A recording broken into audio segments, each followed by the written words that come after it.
Kidnapped from the slums, turned into a chimera, used as a living weapon until even his mind started breaking, and the moment he stopped being useful, they threw him away like trash. But instead of dying, he came back as a human, while still carrying all that monstrous power. Instead of taking revenge or going back to hunting, he builds a quiet life in a demon realm, makes friends and grows mandrakes. Peace isn't given, it's built, and he enjoys it to the fullest.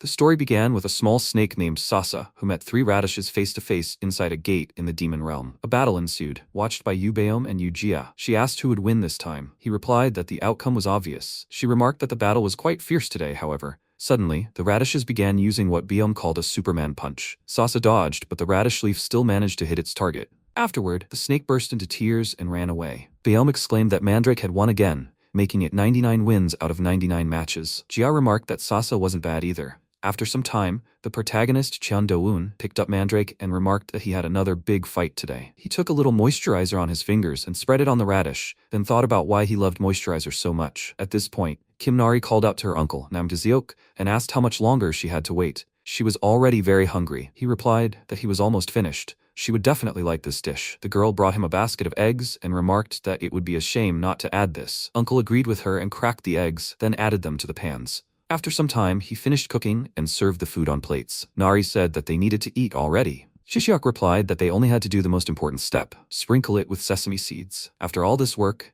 the two of them called the others to the table. When everyone had gathered, the guy proudly announced that today's menu included his special sauce-based dish, special fried rice with kimchi. Nari tried the food and exclaimed in admiration that it was incredibly delicious. Jishuk replied with a smile that there was more, so let her have a second helping. Jia tasted the food and remarked that he was a good cook. He immediately became very embarrassed and replied that he was honored that even she liked his dish. At that moment, the protagonist also tasted the food, and his mandrake had already fallen asleep. After that, everyone started eating with pleasure, and Jisiok ran around in a hurry to put another portion of food for Jia. MC, watching this, smiled and wondered if life in the demon realm wasn't so bad. One day, a gate opened, and destruction descended upon the world. Fierce and cruel monsters emerged from the world later dubbed the demon realm. Then, a select few awakened as hunters. These were people who had awakened mana and gained special abilities. Thanks to them, humanity was finally able to strike back. Over time, the cities were rebuilt. Although many problems remained unresolved, at least some people could begin to enjoy normal life again. However, there were too few awakened hunters to stop the constant threat of monsters. Thus, nothing less than artificial life, the Chimera Hunter, was created. Experimental materials included the corpses of death row inmates and animals, minerals mined from the gate, and monster cells. Humanity's attempts to survive were made possible by the mass production of Chimera hunters. It was hailed as the perfect combination of the scientific and hunter communities. The mortality rate among hunters was significantly reduced, and countless lives were saved. Thus, the world seemed to be gradually returning to its former glory. Decades ago, in high-class Chimera storage facility number B18, 2 scientists descended into the room where the chimeras themselves were locked up. One of them, shining a flashlight, asked if number 17's arm was rotten. The other nervously replied, "Don't let him come near him." He said everything was fine. The chimera's brain was damaged. It wouldn't move without orders. The scientist looked at the monster, which looked very ill, and noticed that its right arm was completely crushed. Was that a side effect from the experiment? Why be so afraid of someone who couldn't even see properly? The other guy replied that they should just move on. They would get rid of him anyway. After that, they went to the lab director's office and reported that chimera number 17 was now useless. His body was too damaged. Any other chimera in his place would already be dead. The director inquired how much longer he could hold out. The scientist guessed a month at most. He then instructed them to assign him to the gate blockade operation. Have him guard the rear when the hunters began to retreat. However, they were not to give him the order to return. Sometime later, in the demon realm, specifically in the Rocky Mountain region, this same wounded chimera began a fierce battle with a demon. In an instant, it cut down the flying demon and then moved on to another opponent. The chimera leaped incredibly high and instantly sliced the demon into pieces. Afterward, it created a powerful magic ball that instantly destroyed all enemies in its path. Meanwhile, the adventurers watching this battle began to marvel at how amazing it was. He had destroyed so many monsters in a single blow. They expected nothing less from an S-class chimera hunter. One of them noted that, incidentally, there was no sign of the gate closing. Another adventurer replied that he shouldn't worry. No matter how many monsters came out of the gate, as long as they had this chimera, they would definitely hold out. They just needed to deal with the stragglers. After some time, the red gate began to disappear. The adventurer exclaimed that it was time for them to retreat and exit through the gate. At this moment, chimera number 17 continued to fight the monsters. One of the adventurers asked if they were taking him with them. The guy replied that she should forget about it. They were told not to return him. He said his lifespan was coming to an end anyway. She worriedly noted that she felt uneasy. If it weren't for him, the damage done would have been colossal. The adventurer asked, "Why these pointless worries?" She herself knew that chimeras were practically inanimate. They only followed the orders of their masters, because they were monsters. During the battle, Chimera number 17, or rather the protagonist, had flashbacks of how the scientists told him his job was to protect the hunter's rear. Did he understand this? Nothing more was needed. This meant that once the mission was complete, he didn't need to return. Having destroyed all the monsters but sustained severe injuries, Chimera number 17 thought the mission was complete. No return permitted. That day, the results of Chimera Hunter number 17's mission, which had met its end, were as follows. Hunter deaths, 0. Total monsters destroyed 1,823. At the moment of death, an unrecorded past surfaced inside the mind of number 17. The fact that he had once been an ordinary human and was abducted at the age of 9. Beginning with that memory, a panorama of his entire life flashed before his eyes. Unfortunately, number 17's damaged brain couldn't accurately comprehend the meaning of these images. He only calmly observed his past life. 79 years ago, in an orphanage in District 13, his father held him in his arms for the first time. 70 years ago, he had scolded him for hitting a friend with a rock. Sometime later, the protagonist's own parents kicked him out, saying they could no longer allow him to live there. Then, laboratory scientists found him, took him in, and began to inject various genes into his body. The scientists gave him the number 17 and injected him with S+ silkworm larval cells, but there were no side effects. After some time, one of the scientists reported that a special ability had appeared, but his human form and personality were still intact. It was as if he possessed a unique constitution. The laboratory director instructed them to continue implanting various variants into him until a reaction was observed. 64 years ago, the protagonist became incredibly powerful, leading to him being used as a weapon against demons. 59 years ago, during another battle, he looked at the corpses of monsters and wondered why he was here. What had he just done? The laboratory director approached him and asked why he had stopped. Was his memory jumbled? Finally, the side effects began to manifest. 54 years ago, a scientist recorded that, as a result of implanting over 500 types of monster cells over 15 years, the hunter's rank had risen to at least S, a virtually immeasurable level. Number 17 is their lab's greatest success. 20 years ago, he completely lost his human form and began to be fed meat like an animal. 3 days ago, his final battle took place, after which MC thought all his missions were complete. With a total of 527 types of monster cells implanted, Chimera Hunter number 17 was reborn. After that very battle, his bones and muscles began to fuse until he once again regained his human form. The protagonist looked at his hands, from which claws still protruded, and said that, given that he still possessed the abilities from the monster cells, he couldn't say he was completely human. He thought about it, but it still felt like a long time. If the lab hadn't claimed him, then they'd gotten rid of him. The experiment number on his wrist was also gone. Would he have nothing to do with the lab anymore? If his body had become like this, it must have been due to an immortal type ability that could revive its host up to 3 times, as long as its core wasn't destroyed. But they said that humans and immortal cells couldn't fuse. It was clear that his body had returned to its peak condition. Perhaps it was because the side effects of the experiment had worn off. As soon as he'd begun to experience this, his mind had become clouded. All the orders engraved within him to prevent escape or disobedience had vanished as well. If his life as number 17 had ended, could he live it as a human? In that sense, 17 was a random number assigned by the lab.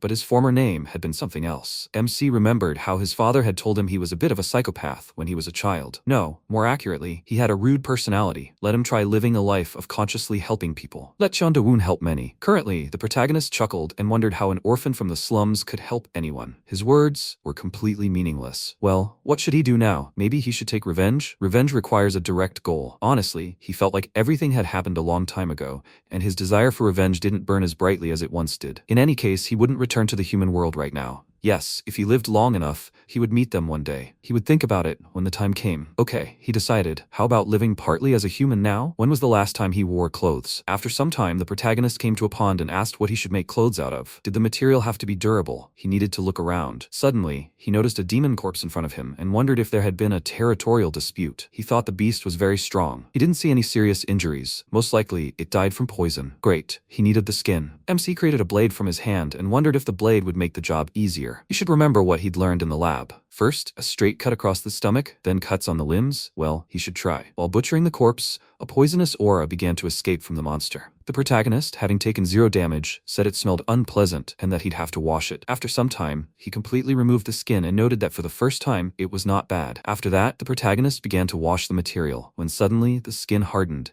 and he noted that it looked soft. Was it because the skin belonged to a monster? It's a very hard material, but it doesn't look like a metal plate or anything like that. In times like these, the hide is processed using a single method. MC laid it out on the grass and began punching it repeatedly. After a while of this, the hide became very soft. He began cutting it out and asked that the size should be about this, right? At that moment, the monster behind him woke up. The protagonist, without noticing, pierced the hide in the right places and created clothes for himself. He looked at his clothes and noticed that the poison hadn't completely washed off. He was tired of messing with them, so he'd wear them like this. At that moment, the monster fully woke up and, realizing it had no hide, began squealing. The protagonist looked at it and asked in surprise, "What, isn't he dead?" He'd definitely seen rigor mortis. He wondered if he was imagining things or if he understood what he was saying. Considering he was alive despite rigor mortis, he too must be immortal. Previously, he would have finished him off without hesitation because he was a hunter. The enemy was already weak and posed no threat. There was no need to kill him. MC smiled and said that they were both lucky. Since they had been given the chance at a second life, they should make the most of it. If fate was kind, they would meet again. After that, he simply went into the cave and thought, since he had taken care of clothes, he needed a home. Suddenly, a huge centipede appeared before him and immediately began to attack him. The protagonist, with a calm face, noted that it was too dark here. He chopped off the monster's head with a single wave of his hand and declared that this place was not suitable for him. Sometime later, the protagonist arrived in winter and, walking around the corpses of winter monsters, noted that it would be difficult to find food here, so this was not suitable. After that, he walked around several more places until he found a rocky area with a waterfall and a beautiful pool. MC thought he'd never have imagined the demon realm would be so beautiful. Now he should take a look around. He jumped down and noticed the water was clear and teeming with fish. Piranhas began jumping out of the water, clearly looking vicious. He thought they looked delicious. If he caught one and grilled it, it would be like camping. If there was a natural fish farm here, wouldn't it be a great idea to build a house nearby and live here? Flowers grow here and the air is clean, not bad. This was Dowoon's house now, and it suited him. After some time, a gate appeared in one of the clearings of the demon realm, and a robot jumped out. At this point, the protagonist remarked that it was time to begin construction. First, he needed a plot of land. With a wave of his hand, he cut down numerous trees and said that this area should be enough for a house. It was time to collect some trees in good condition. Having collected the required number, MC remarked that this was enough. Was it just him, or was the surface too uneven? He needs to fix this. With the same wave of his hand, he instantly chopped down all the stumps along with the grass, creating a perfectly level area. After that, the protagonist began to work and thought that he controlled his arms and legs as his heart told him. He will put posts in each corner. What is this called? Free will? In any case, it's fun. Maybe because this is first time building his own house? After inserting a few posts and laying the floor, the protagonist noticed that he needs to build walls. Since he doesn't have nails, he will replace it with monster's snail slime. When it hardens, it will be as strong as stone, and somewhat waterproof. Well, for the finishing touches, he needs a roof. MC wrapped the ceiling in silkworm cocoon silk, and looking at the disgusting house, said that it is very cozy. He likes it, but something is missing. He feels like something is missing. What did an ordinary human house look like? He recalled his lessons in the lab, and wondered if the educational videos he'd watched in the lab had shown people growing things in a garden. He wouldn't be able to raise a regular dog in the demon realm. Maybe he should plant a vegetable garden? But what kind of plants could he grow in the demon realm? Right. There were snowy mountains nearby. Maybe he should plant a mandrake? After some time, the protagonist arrived at the snowy mountains and thought about the mandrake's habitat, the very peak of the snowy mountains filled with mana. Incidentally, there was a lot of snow here, as expected of snowy mountains. It had also been snowing the day the lab kidnapped him. It had been so cold back then that he'd actually been glad he'd been kidnapped. Come to think of it, there were some advantages to becoming a chimera. At least he didn't have to worry about freezing to death or starving to death. In any case, judging by the mana density, he was almost there. The snowstorm also subsided. Afterwards, MC found the necessary sprouts and remarked that, fortunately, his search had not been in vain. Mandrakes are stress-sensitive monsters. Like sunfish, they can die from the slightest changes in their environment. If he was going to relocate them, perhaps younger and more adaptable ones would be better. He pulled out one sprout and wondered if they would start screaming, so he should cover his ears. When the protagonist retrieved several mandrakes, they didn't scream, as they were dormant, making strange sounds. He wondered, perplexed, what they were saying in their sleep. The widely known mandrake scream is a phenomenon that occurs when people artificially cultivate this plant. Under extreme stress in a world lacking mana,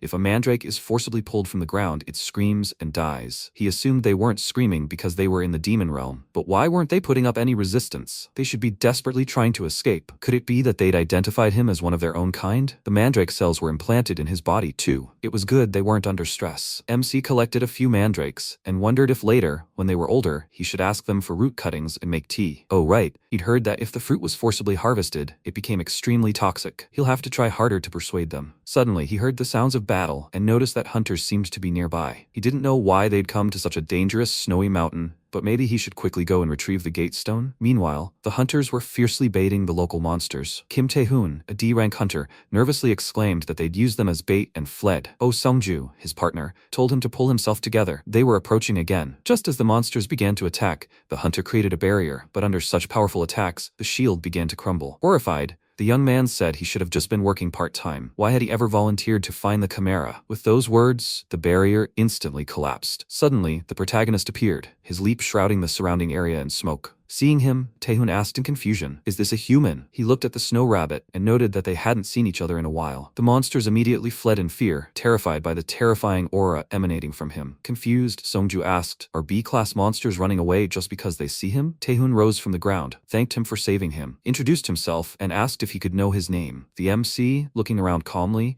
replied that his name was Do-woon. He thought he'd never heard that name before. What's with his clothes? Could it be that he's a reclusive hunter? The protagonist asked why they came here. They definitely look like D-class hunters. They didn't even know how dangerous the snowy mountains were. Tae-hoon replied that they were here for the money. They were told to capture a chimera. The reward was very substantial.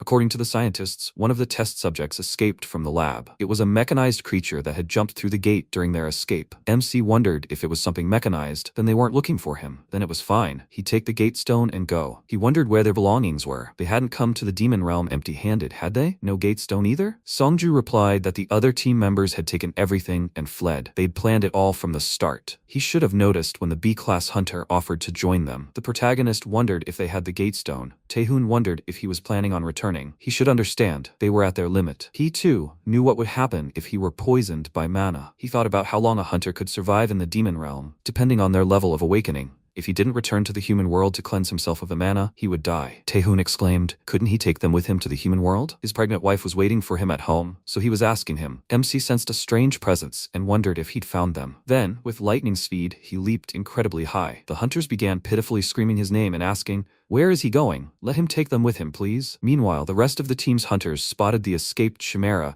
standing on the edge of a cliff. One of them shouted, "Now's their chance. Let them kill it quickly. They need to attack at once." The robot turned angrily and said that this place seemed dangerous to him. Dangerous things must be destroyed. After a while, the protagonist arrived and asked, why was he only a minute late? Looking at the bloodstains and various footprints, he thought it seemed like all the hunters had already fled. They'd even abandoned their belongings. Incidentally, there were traces of a child and an animal here. He fought while simultaneously changing his form. The protagonist remembered Tae-hoon's story about the robot, adding that this chimera was made of liquid metal and could freely change its appearance. But the materials were rare, so it was made small, about the size of a child or a dog. He now thought with a smile that the mechanized creature had single-handedly defeated 5 B-rank hunters. That impressed him. Sometime later, the 2 hunters left alone in the snowy wilderness were already dying. Songju, sitting by a tree, said he thought he was finished. His entire body was infected with demonic energy. Tae-hoon exclaimed, "Don't let him talk such nonsense. Does he remember that his baby will be born in just a month?" Coughing up blood, he replied, "When he gets back, tell him to tell his wife he's sorry." The hysterical boy screamed,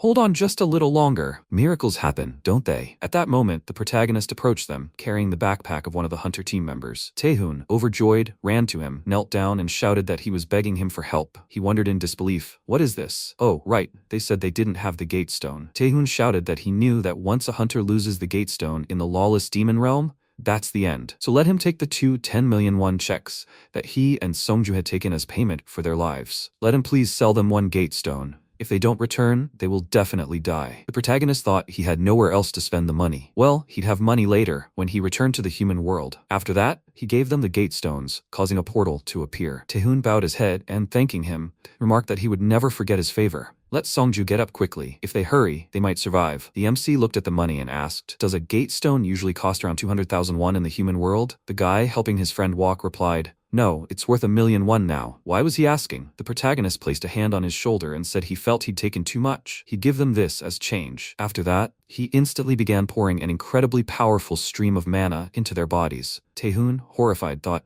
what's he releasing mana? Even A-rank hunters are reluctant to release mana. If one mana collides and entangles with another, the mana core breaks, and both people die. If this continues, they will definitely die. Suddenly, the guy felt relief and a surge of strength, and then, in shock, he exclaimed that he had been cleansed of demonic energy. Seungju hugged his comrade and shouted that they were alive. After this, the MC calmly said it was time for him to go. The hunter fell to his knees, began to bow and thank him. Taehoon, in incredible shock, thought that he had cleansed the demonic energy by releasing his mana. This was impossible without an incredibly large amount of mana. What kind of person was he? After some time, the protagonist returned to his almost perfect home and joyfully said that, fortunately, no one had come here. He had even been lucky enough to receive an unexpected income. He was pleased with this walk. Suddenly, the mandrakes began to make sounds and wilt a little. The MC asked if their leaves were drooping due to the long journey. He stuck the sprouts into the ground and wondered if that would be enough. Judging by the expressions on the mandrakes' faces, they were displeased. The protagonist noticed they looked miserable. What was wrong with them? Perhaps they were forcibly relocated. Or were they hungry after moving without soil? Then maybe he should give them some mana. Mandrakes usually like that. He stuck his finger into the soil and injected a small amount of mana directly into the roots of the plants, causing them to become cheerful. At that moment, the protagonist felt a strange presence and wondered if the creature the hunters had been chasing was there. What does he want from him? Well, if he has business with him, he'll come over. His thoughts turned out to be correct, because the robot was sitting in the bushes nearby. After that, MC climbed into his house, stuck money into the wall, and said he would leave the money for now, as he would need it later, and that he also needed to unpack. He began taking things out of his backpack and thought about the portable stove and a set of pots. These were essential items for cooking outdoors during hiking, camping, fishing, and so on. Next up are 8 gate stones. These allow free travel between the human world and the demon realm. There's also a change of clothes, which are contaminated with pollen. These need to be washed.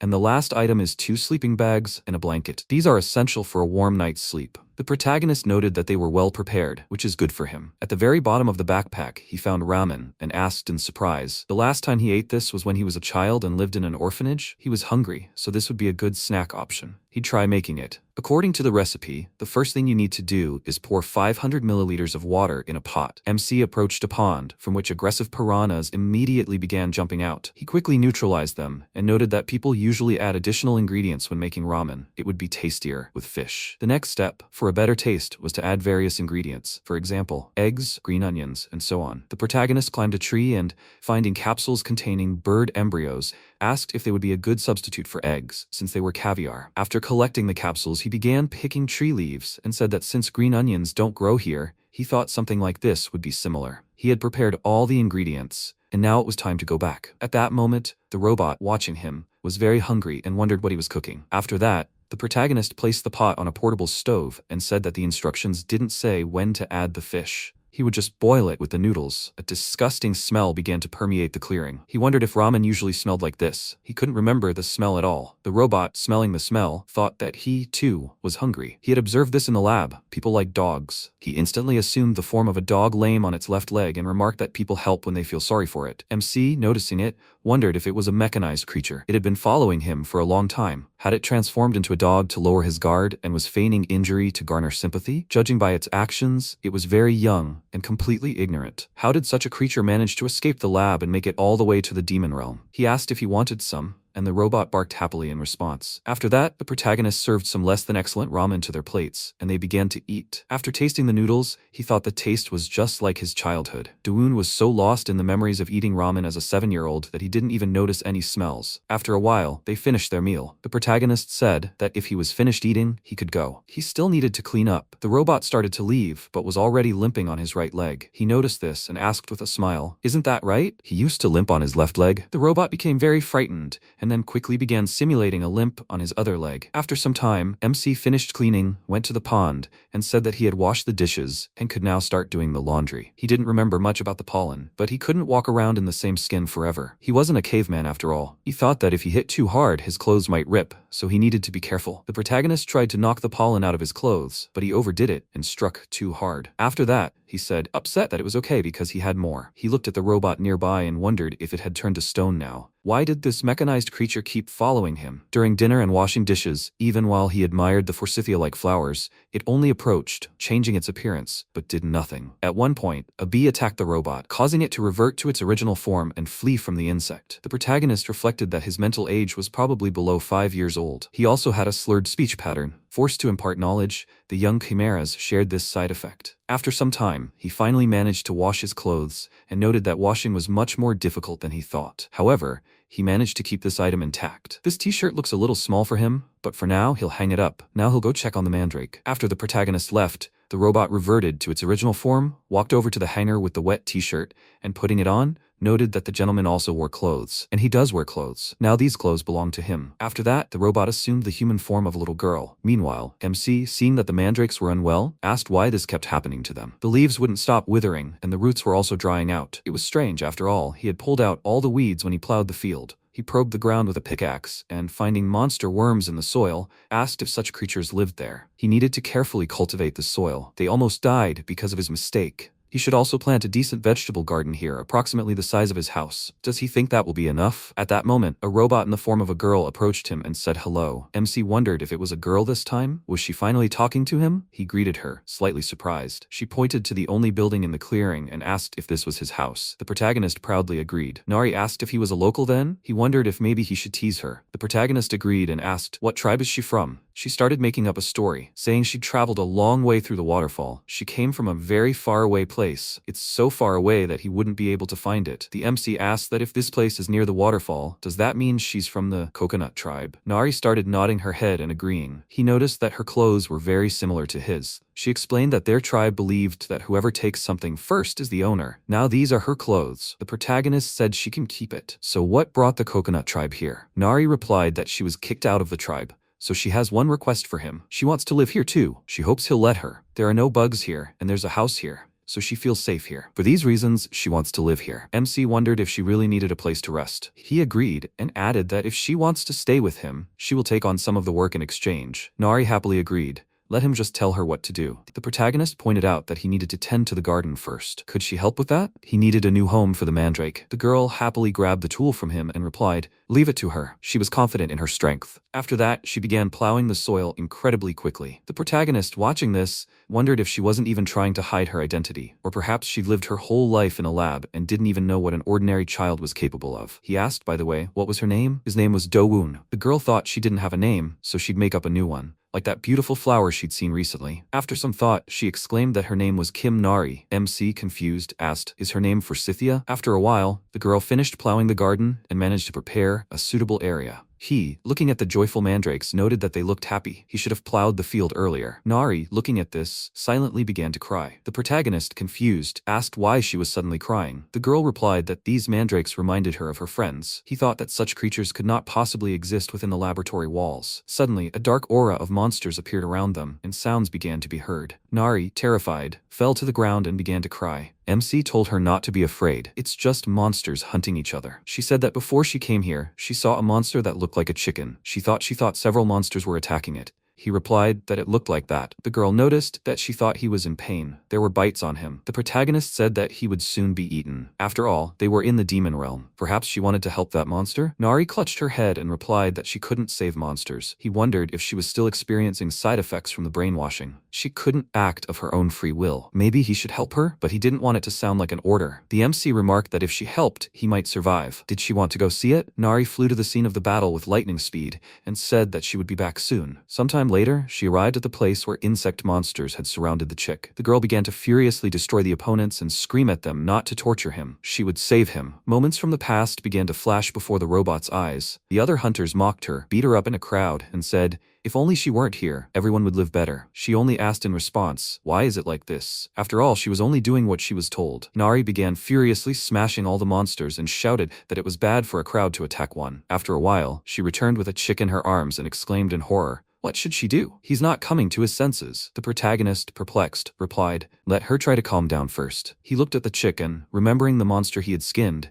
asked if he had encountered it before. The protagonist told her to let him look at it. He took the chick and mused that, fortunately, there were no fatal wounds. Each monster's energy contains a story. He's gotten smaller and brighter in color, but he's still the same immortal type monster as before. But why has he gotten so small? Does he heal differently than he used to? Nari worriedly asked what's wrong with him. Was he dying? MC replied no, he was just hungry. He was probably too small to find food on his own. He gave him some mana, so if they left him, he'd heal on his own. The robot girl remembered her past again and said that if they left him, he'd die. All his limbs reminded her of rice cakes. Yes, so could she adopt him? She wanted to take care of him. She would train him and feed him. The protagonist smiled and remarked that he'd grow big. Nari exclaimed that she'd feed him little by little. He agreed and added that she could do whatever she wanted. Maybe he'd even protect the courtyard? At that moment, the chick woke up and, seeing him, angrily said that this was the one who skinned him. Nari joyfully exclaimed that he was awake. The chick, confused, asked, "Is this a little girl in the demon realm? What's going on?" MC, watching this, wondered, "What's going on? Wait, does he really understand what he's saying?" After some time, the girl bandaged the chick's entire body and shouted that the recovery was complete. She'd come up with a name for him. Since he sounds like a penguin,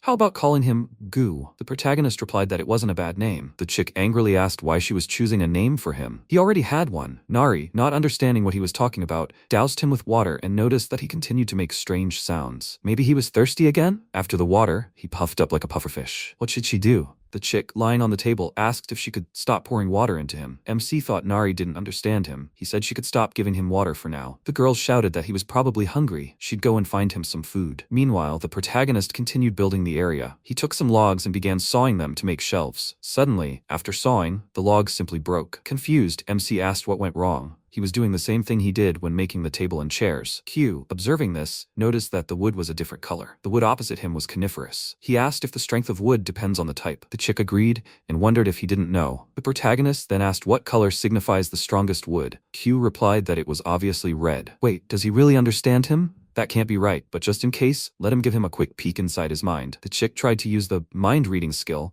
but the protagonist blocked it, noting with his terrifying aura that he'd searched everywhere, but still couldn't find the redwood tree. Perhaps it grew in another area? Q nervously exclaimed. He'd just blocked his mind-reading attempt? That was simply impossible. He could actually understand him? He replied that it would be more accurate to say that he could hear his thoughts, translated into human language. But wait, isn't it even stranger that the monster could understand human speech? MC mused that he was probably one of those rare intelligent monsters. He'd only heard of them, but never met them until now. He asked that they'd met before, hadn't he? Q agreed, adding that, frankly, he'd wanted to meet again. The protagonist asked why he wanted to meet him. The chick replied that, whatever the reason, he'd saved his life. He promised himself that if he met him again, he would repay him. MC thought that he had removed the poison along with his skin, and his core remained intact. That was why he survived. He said that was great. Then would he help him? Q asked right now. He tore the bandages and, agreeing, indicated that he should follow him. He would take him to where the red trees grew. At that time, Nari was attacked by the hunter Nam Giseok, who wore a wig. She ran away in horror from his attack and screamed that she did not want to go back to the lab. He created a powerful explosion right in front of her, causing the girl to fall. She hysterically thought that they were from the lab and had come for her. What should she do? She hates fire. It scares her. Giseok, holding a radar in his hands, said that it was a mechanized creature. It really did change its shape freely. He was not particularly eager to attack something that looked like a child, but she needed to understand. For him, it was also a matter of life and death. The guy prepared a powerful attack and exclaimed that this was the end for her. At the last moment, the protagonist appeared before her, instantly blocking the attack and saying that he just wanted to finish the shelf and eat. Q remarked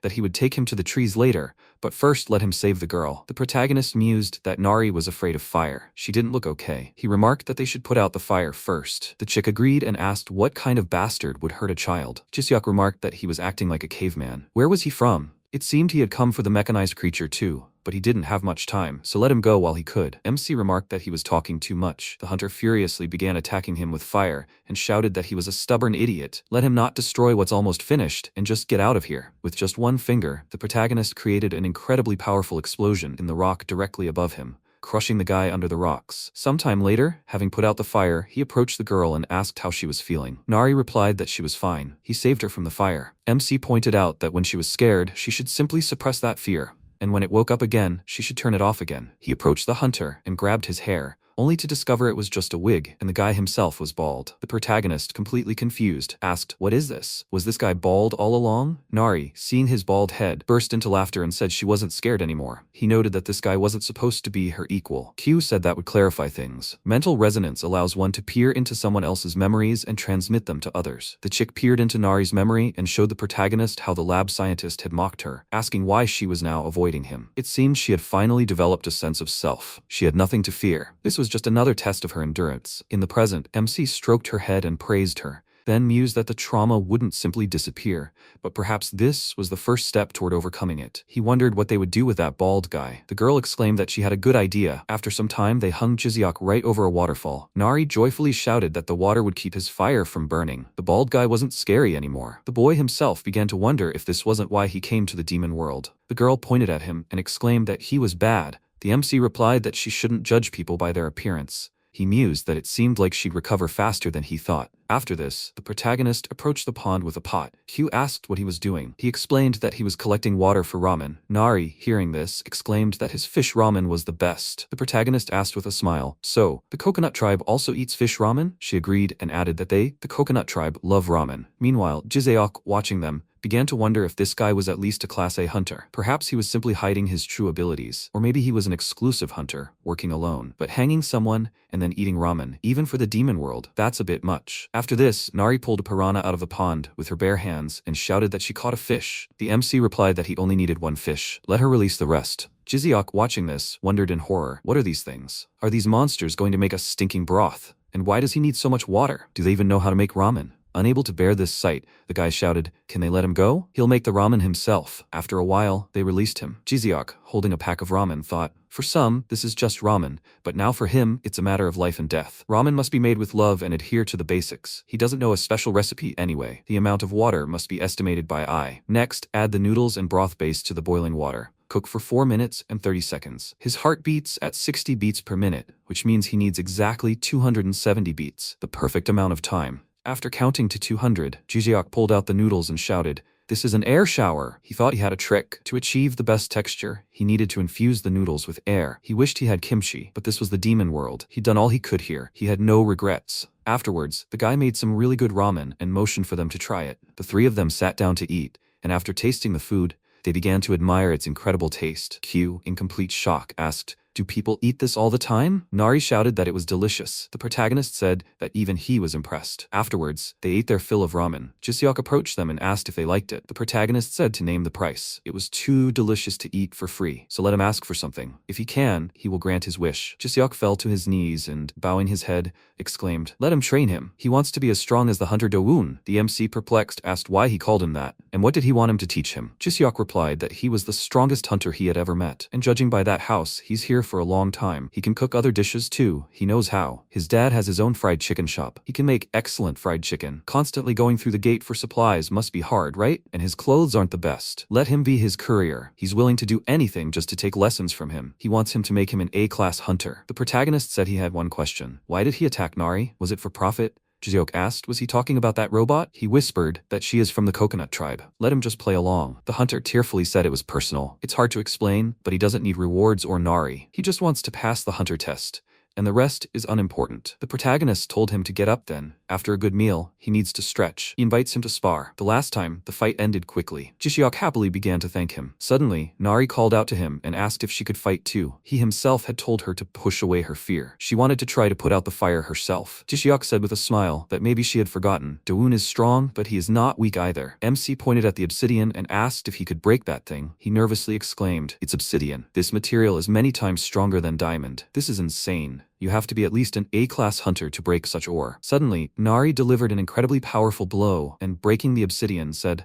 "Let the baldy come out, she wants to fight him." Naturally awakened Jiseok, once a promising hunter. His powers first awakened at the age of 8. Considering that powers typically manifest in late adolescence, his case was exceptional. Talented and diligent, he grew at lightning speed. And before he was 12, he had become a B-rank hunter. His incredible rise brought him fame. He dreamed of becoming the greatest hunter and felt he was on the right path. All would have been well, if not for one flaw. It happened too early. At an age when most people are just beginning to develop powers, he began to rapidly go bald. His crown thinned in his early 20s, and by 25, his hairline had begun to take on the shape of an M. He tried numerous clinics and treatments, but all was in vain. With his striking appearance and incredible talent, he had once outshone everyone, but he quickly lost all his luster. His development as a hunter also stalled. One day, Jiseok was lying on the couch, watching TV. The news anchor announced that Dr. Han Myung-do from the Hanbit Institute had joined them today. He mentioned that an interesting incident had occurred during his research. Liquid metal is an extremely rare substance, even in the demon world, but someone had accidentally spilled it on the doctor's head. Myungdu himself took off his hat and, revealing his luxurious hair, said that his hair had grown back just like that, and he's almost 90 years old. The anchor asked, "So next, will he invent a cure for baldness?" The doctor replied no,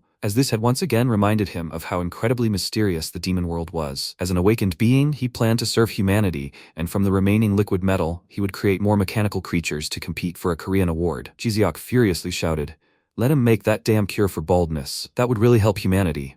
A few days later, he saw news online that the Hanbit Institute's masterpiece, a mechanical creature, had ended up in the demon world. Jiseok began to wonder if there were any laws in the demon world. In other words, it's first come, first served, and he'll find that robot. He'll find it and pour it all over his head. By now, Nari had easily defeated him and knocked him to the ground. The protagonist remarked that he couldn't land a single clean blow. If he kept this up, he wouldn't get the job. Jiseok shouted, "He'll do even better." He begged, "Let him, let him." Afterwards, the protagonist made a chest of drawers and remarked that it looked sturdy. It was probably made of mahogany. Q said he could use it for a long time. He looked at the hunter and thought, this guy has some guts, right? He's been getting beat up all day, so why does he look so energetic? Maybe it's because he took off his wig? Jiseok charged up with powerful fire magic and said he was challenging her to a rematch. Q, watching this, remarked that he was pretty good with fire, but what if he couldn't even defeat a child? The MC replied that she was no ordinary child. Jiseok furiously charged forward and exclaimed that victory would definitely be his this time. He delivered a powerful fire strike, but Nari transformed into liquid form, then back into human form and kicked him. After knocking out her opponent, the girl joyfully exclaimed that she was no longer afraid of fire, all thanks to him. Jiseok wondered if this was the limit of his lifelong B-rank status. He had run out of techniques. No, he would return to the ranks. Where else would a loser like him get the chance to spar like this? He wouldn't give up. He'd try again. The hunter stood up once again and asked for a rematch. Suddenly, his nose started bleeding. MC asked how long he'd been in the demon world. Jiseok replied that it was day 9. He remarked that he should return. At his level, staying here any longer was dangerous. The demonic energy could kill him. Still, he thought he had the potential to rise to A rank. Let him give it his all. Jiseok explained that he had failed the A rank promotion test for 6 years in a row. They say that if a hunter fails the same test for more than 3 years, there's no point in trying any further. MC remarked that, in his opinion, he still has room to improve. His mana hasn't fully developed yet. He shouldn't give up. When he returns, let him thoroughly cleanse himself of demonic energy. Jiseok exclaimed with incredible joy that he would try his best. He asks him to look after him. The protagonist thought that he would make him an A-rank worker. After some time, Jiseok approached the portal and asked if they needed anything. It seemed they were out of ramen. He replied that that would be nice. Nari bid him farewell and told him to be more careful. The hunter replied that she should train hard. Next time he was going to win. Oh right, did he happen to see his wig? MC, confused, replied that he hadn't. The boy said goodbye and teleported through the gate. Q asked if he thought everything would be okay. If he betrayed them, they would be in danger. He could bring other hunters, right? The protagonist asked, what did he think? He could read people's memories, right? The chick replied that he was determined to become stronger, and his bald head was real. He noted that at least he was sincere, and he liked that. He thought he was worth the investment. Nari asked in surprise if he really understood bird language. MC agreed, and added that he even built this chest of drawers on the bird's advice. It turned out pretty good, right? The house looks tidier. The girl asked if it was too dark in here. He instantly cut out windows to his height and asked if she wanted windows in the house. Nari cut a window for herself and exclaimed that light was cool. MC remarked that if she liked light, they should make something like a lamp so it wouldn't be dark at night. She asked how they could do that. He explained there was something called glowstones. They glow in the dark. If they attached a few to the ceiling, it would become bright. Q, surprised, asked if he knew where to find glowstones. The protagonist agreed and noted that this material is found in volcanic zones. The chick nervously warned that volcanic zones are some of the most dangerous places for hunters. Besides, that's where he comes from. The protagonist wondered if he didn't want to return to his homeland. Why did he look so gloomy? Nari grabbed him and asked what the chick was saying. He sounded strange. She thought he was upset. The girl started hugging him, and Q exclaimed in displeasure that this child was too perceptive. The protagonist said he thought he was worried about having to go to a volcanic zone. He would go alone, and they could stay here. Nari replied that she was coming too. She's no longer afraid of fire. She'll go to the volcanic zone with him. MC thought with a smile. He didn't think she'd overcome her fear so quickly. He asked what about the chick. Q replied that he would go too. He had some unfinished business. The protagonist smiled and indicated that they should follow him then. But first, he would prepare some equipment. Meanwhile, in the Valley of the Mandrekes, the plants were happily playing with Jiseok's wig. At that moment, a huge and dangerous monster lived in the volcanic zone. After that, they set off. Q explained that the volcanic zone is one of 3 zones that hunters in the demon world try to avoid. Volcanic ash cuts into the skin. Concentrated toxic gases and demonic energy make it impossible to breathe. In the human world, almost nothing is known about this place. He turned his gaze to Nari, who was happily splashing around in the lava, and asked what this child was doing. MC replied that she was playing with fire. Q pointed out that the child was a mechanical creature, so he thought it was normal for her. But what about him? Who was he anyway? He replied that he was a chimera hunter. The chick said that it seemed like it. But don't chimera hunters usually look like humans? The protagonist explained that he had also been a chimera, but after being reborn, he looked human again. Was he generally okay with them? He was a monster, so was he comfortable with a hunter? Q replied that it wasn't that bad. It was nice to have someone to talk to, and they didn't look like bad guys. At that moment, Nari approached them and asked if he was talking to the chick again. She wanted to talk to him too. MC said that she had been wondering who he was before. She happily exclaimed that he was an inhabitant of the demon world, just like her. Q noted that he was too. After wandering around the volcanic zone for a while, the chick said that the glowstones should be near the eruption sites. The protagonist replied that they needed to get to the crater, which was already close. After that, they climbed to the top of the boiling volcano. He looked at the crater walls and noticed that there was a glowstone, but there was some kind of monster there. Was that a fire toad? And another one, though this one was crying. Nari called out to him, pointed, and exclaimed that there was another one. Q noted that it looked like the female had died. The one with the eggs on her back was the female. They carry their eggs on their backs. Only females have this sunken back during breeding season. But since the female had died, all these eggs would die too. The temperature of the crater was too high for the eggs to survive. Nari teared up and said that the toad looked sad about the death of a friend. The protagonist made a quick dash and motioned for her to wait here for a second. He jumped straight into the crater and found himself face to face with the toad. Q nervously exclaimed that the fire toad was very sensitive right now. He shouldn't come any closer. In an instant, the monster began attacking him with a column of flame. The protagonist simply approached it with lightning speed, poked its forehead with his finger, and instantly put the toad to sleep. He wondered if it was the Neca cobra's paralyzing toxin. He added just a little bit,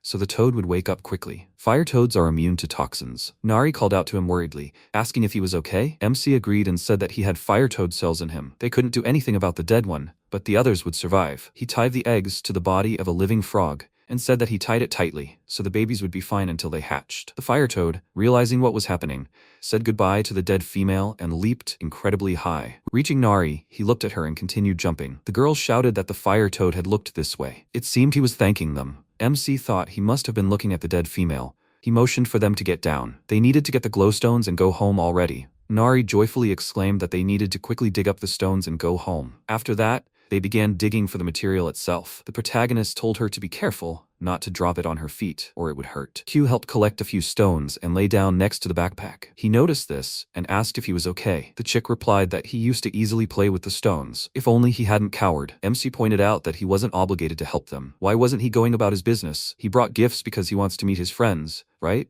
Q exclaimed sheepishly. What kind of friends could a monster have? He had no intention of seeing them at all. He'd just leave these gifts behind. The protagonist said he missed his own kind. Are intelligent monsters different from others? The chick, even more sheepishly, cried out that he didn't miss them. He just regretted not being able to say goodbye to them when he left. MC inquired, but had he abandoned his pack? Q replied that becoming smarter was great, but there were bad moments too. He remembered feeling different from everyone else in the pack and said that in the lands of the one-eyed monkeys, a monkey with two eyes was considered very strange. That's why he left. His fellow monkeys probably didn't even notice his absence. They never had much of a sense of camaraderie. The chick started to pull out the glowstone, but he overdid it, causing the stone to fall to the ground. After the fall, there was a cracking sound. Nari exclaimed that she heard a sound. There's an egg lying here on the ground. MC remarked that it looks like a monster egg. But what kind is it? Wait, is it cracked? The girl said the crack was small. Maybe the chick injured it with the glowstone when it dropped it? The protagonist said he thought the baby inside pierced the shell itself, an indicator of health and strength. Nari wondered what they should do with it. She suggested taking the egg with them. If they left it here, it would fry. Q exclaimed excitedly.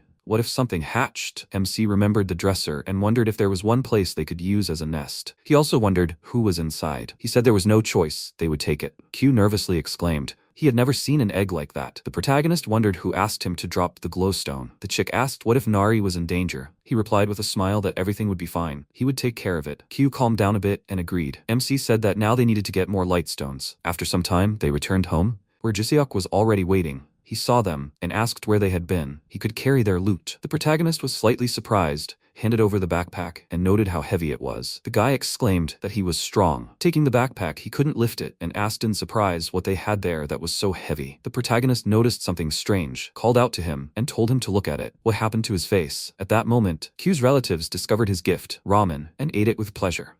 He never thought he was the type to get beaten. He scratched his head with an awkward smile and told him that Nari beat him all the time. Dawoon thought, is this what he's proud of? Jiseok quickly ran off under the pretext of serving him food, and he looked after him doubtfully. After that, he got down to business, cutting stones. Nari came up to him and asked what he was doing now, and he told her that he wanted to make a lamp. He cuts and shapes light stones, and then he'll hang them on the ceiling. It will be quite cute, don't she think so? She let out a surprised sigh and then exclaimed with delight that she thought he was very smart. He knows so much and explains things very well, and he also has a kind heart, just like her dad. He smiled and asked how her dad was doing. He's in the coconut tribe now, right? She immediately told him that he was doing fine. Meanwhile, Q was lying down, relaxing, and enjoying the sunset. He said the sunset was so warm, not like in a volcanic zone, it felt like his body was melting. Then a huge shadow loomed over him. 3 mandrakes decided to disturb his rest. They looked so threatening, as if Q was about to be brutally punished, and suddenly the smallest of them jumped straight at him and spun like a shuriken, but he bounced off his stomach like a trampoline. Q immediately jumped up, not understanding what was going on, and the mandrakes started attacking him. Nari exclaimed, "Why are they fighting?" MC said they were probably unhappy that their territory was being invaded. Finally, Jiseok arrived with plates in his hands and said that the fried bean curd rice balls were sweet, sour, and so tempting that they draw children into their nets. The taste was simply superb. The guy was very proud of his dish. It was easy to make, but it was a truly wonderful dish. Q remarked that it looked delicious, and Jiseok told them to hurry up and eat. But Dawoon was still bothered by something. He never answered him about what was wrong with his face. The guy scratched his head in confusion and had to tell him everything. He went to the Hunters Association to take the exam to promote to A-class and ran into some A-class jerks. MC noticed that they were bullying him because he failed the test 7 times, and he got into a fight, and this is the result. He confirmed it. They told him to stop hanging around there. They kept pressuring him, teasing him about his bald head and stuff like that. Dawoon asked, but he just shaved his hair, right? He's not completely bald. Jiseok looked at him with a look that made him understand everything without words, because the real reason for his hair loss was a medical mystery. He felt awkward and asked when the exam was. He was told it was in 2 months, 60 days, and then the MC stood up, saying that it was time for special training. Jiseok immediately jumped up and excitedly asked, is this true? He should just tell him what to do, and he would do it. Dawoon said that, first of all, from now on, he was washing Kim Nari's dishes, then pointed to the bag of light stones and said that he needed to clean them. They were covered in volcanic dust. Jiseok awkwardly pointed out that he had said it was special training, to which he replied that if he didn't want to do it, he could remain a B-class member for life. After that, he called out to Nari and said that they were going fishing, which made her very happy, and Jiseok called out to him in confusion, but he ignored him. He sadly lowered his head, with no choice but to start cleaning the dishes, and he decided to console himself with the thought that he probably had a reason for this. After that, he threw his backpack over his shoulder and, gathering his strength, growled and thought that everyone thinks that he is born a genius. But he, Jiseok, is a man who achieved his B-class through hard work. A man who has only diligence and perseverance, determined to go to the very end. A man who gets up from his knees and tries for the 7th time. Carrying this huge burden on his back, he followed Dawoon and said that he would go with him, and thought that he is a man who has it all. In addition, he is very kind, very cool, and looks powerful. The fishing started. Nari was already starting to fall asleep because the fish weren't biting, and then she turned her gaze to Jiseok and said that all the fish were swimming towards him. Menacing fish even started jumping out of the water, trying to bite him, and he panicked and called Dawoon for help because they stunk. Water monsters are the worst. After that, he let out a frightened cry, and MC thought that this guy needs to be watched constantly. He threw the fishing rod and approached him, asking, what is he doing with mana? Let him just use the shield. He scratched the back of his head with an awkward smile and told him that he had practiced, but he wasn't very good at it. MC decided to try something. He gave him a stone and told him to just hold it, after which dark energy reached out to it and he immediately let go of the stone, exclaiming in fear, isn't this demonic energy? His hand, he can't put any power into it at all. Dawoon said that some glowstones contain demonic energy, real energy, from the demon realm, so he must use raw mana to release his true power. He has plenty of mana in his body, he just lacks the ability to control it. Jiseok imagined mana flowing through his body and looked at his palms, and he said that he must open a path within himself, let him follow this path and guide his mana. Jiseok concentrated and gathered mana in his hands, and MC told him to focus on his mana and try to lift the glowstone again. He touched it and tried to lift it, but it was difficult. Demonic energy gushed right into his face, but he overcame it and lifted the stone with a triumphant cry. He laughed and exclaimed, so washing the dishes and glowstones was part of his plan? Was this also he could learn to control mana? The MC smiled contentedly and told him to keep using mana. From now on, the dishes were his concern. Jiseok didn't even object, On the contrary, he was only happy and said he could rely on him. He, Nam Jiseok, was a man who could polish everything to a shine and was the most thrifty man in the world. Night had fallen. Dawoon had already prepared the lamps and hung them on the ceiling, and they all went to bed. Jiseok, as always, snored loudly and drooled. The MC, in contrast, slept quietly, but Q was very disturbed by this, because he was still trying to fall asleep. He thought he should have slept during the day, and then he heard a sound, and opened his eyes. Nari got up and headed for the exit, and he wondered where she was going so late at night. In fact, she went to the river because she was upset that her clothes were dirty. She decided to wash them, and it turns out she was being followed. Dawoon, peeking out from behind a tree, asked why she decided to do laundry in the middle of the night. Q called him an idiot and said that she was a girl and didn't have any clothes to change into. Watching her, MC thought that he always didn't care what she wore, but she was just a child. Was he behaving inappropriately? She meanwhile finished doing the laundry and walked out of the water proudly, after which Dawoon came out of his hiding place, pretending that he had gone for a walk and accidentally bumped into her, and she nervously asked what he was doing there. He told her that he was taking a walk with Q. Did she decide to go for a walk too? She excitedly confirmed this, and he asked her to stand still, then tightened the belt around her waist and tucked a flower under it. He asked what she thought of this outfit. In his opinion, it even looked cute. Nari was very happy. She enthusiastically said that it was very beautiful, just like his. He told her that these were forsythia flowers, her favorite. Suddenly, there was a rustling sound from the bushes, and she immediately grabbed his hand in fear and asked what that sound was. He smiled and told her that everything was fine. It was just a grasshopper. In fact, it was a steel locust, a B-class monster, but he decided to keep quiet about it so as not to scare her. After that, they went home and he asked if she needed anything, for example, clothes or shoes. She told him that he had already given her everything she needed, and she really liked it all. But despite her words, the next morning, he went to District 13, not far from the slums. He emerged from the portal and thought that even though she said everything was fine, forcing her to wear the same clothes, which, moreover, did not fit her, was wrong, and Q would not stop scolding him for it. All the hunters immediately noticed him because he was barefoot, but he didn't care at all. He thought he should take her here so she could choose what she liked herself. But given her injury, the human world might not be safe for her. Besides, she still had a tracking device on her body. It's funny. Who would have thought that he would use the stone gate to go back to the slums for clothes for the child? He looked around, quietly saying that he was sure there was a clothing store somewhere around here. How much time had passed? The store hadn't closed, had it? Someone tugged at his sleeve and asked if he was looking for a clothing store. For 10,000, he would take him there. He wasn't a local, was he? He knew a good and inexpensive place. The MC said he would pay him when he got change, but he didn't have any small bills right now. The guy sighed heavily, noticing his bare feet and thinking that he was definitely a newbie who got robbed the moment he entered the demon world. He put his hands behind his head and sauntered ahead of him, asking, "Do you have money for clothes?" Let him follow him. He usually takes money in advance, but he looked so pathetic that he would make an exception for him. Dawoon thanked him with a smile, and he said his name was Bongsu. The MC introduced himself in return and seeing the patrol cars, remarked that the slums had become safer. Bongsu asked, "Didn't he just awaken?" He was surprised and asked, "Is it that obvious?" He said that he just came out of the gate without any equipment. He must have spent a fortune on equipment, which was eventually stolen by thugs. He shouldn't be upset since everyone starts somewhere. He smiled and said that he was smart for his age. Bongsu immediately became indignant and exclaimed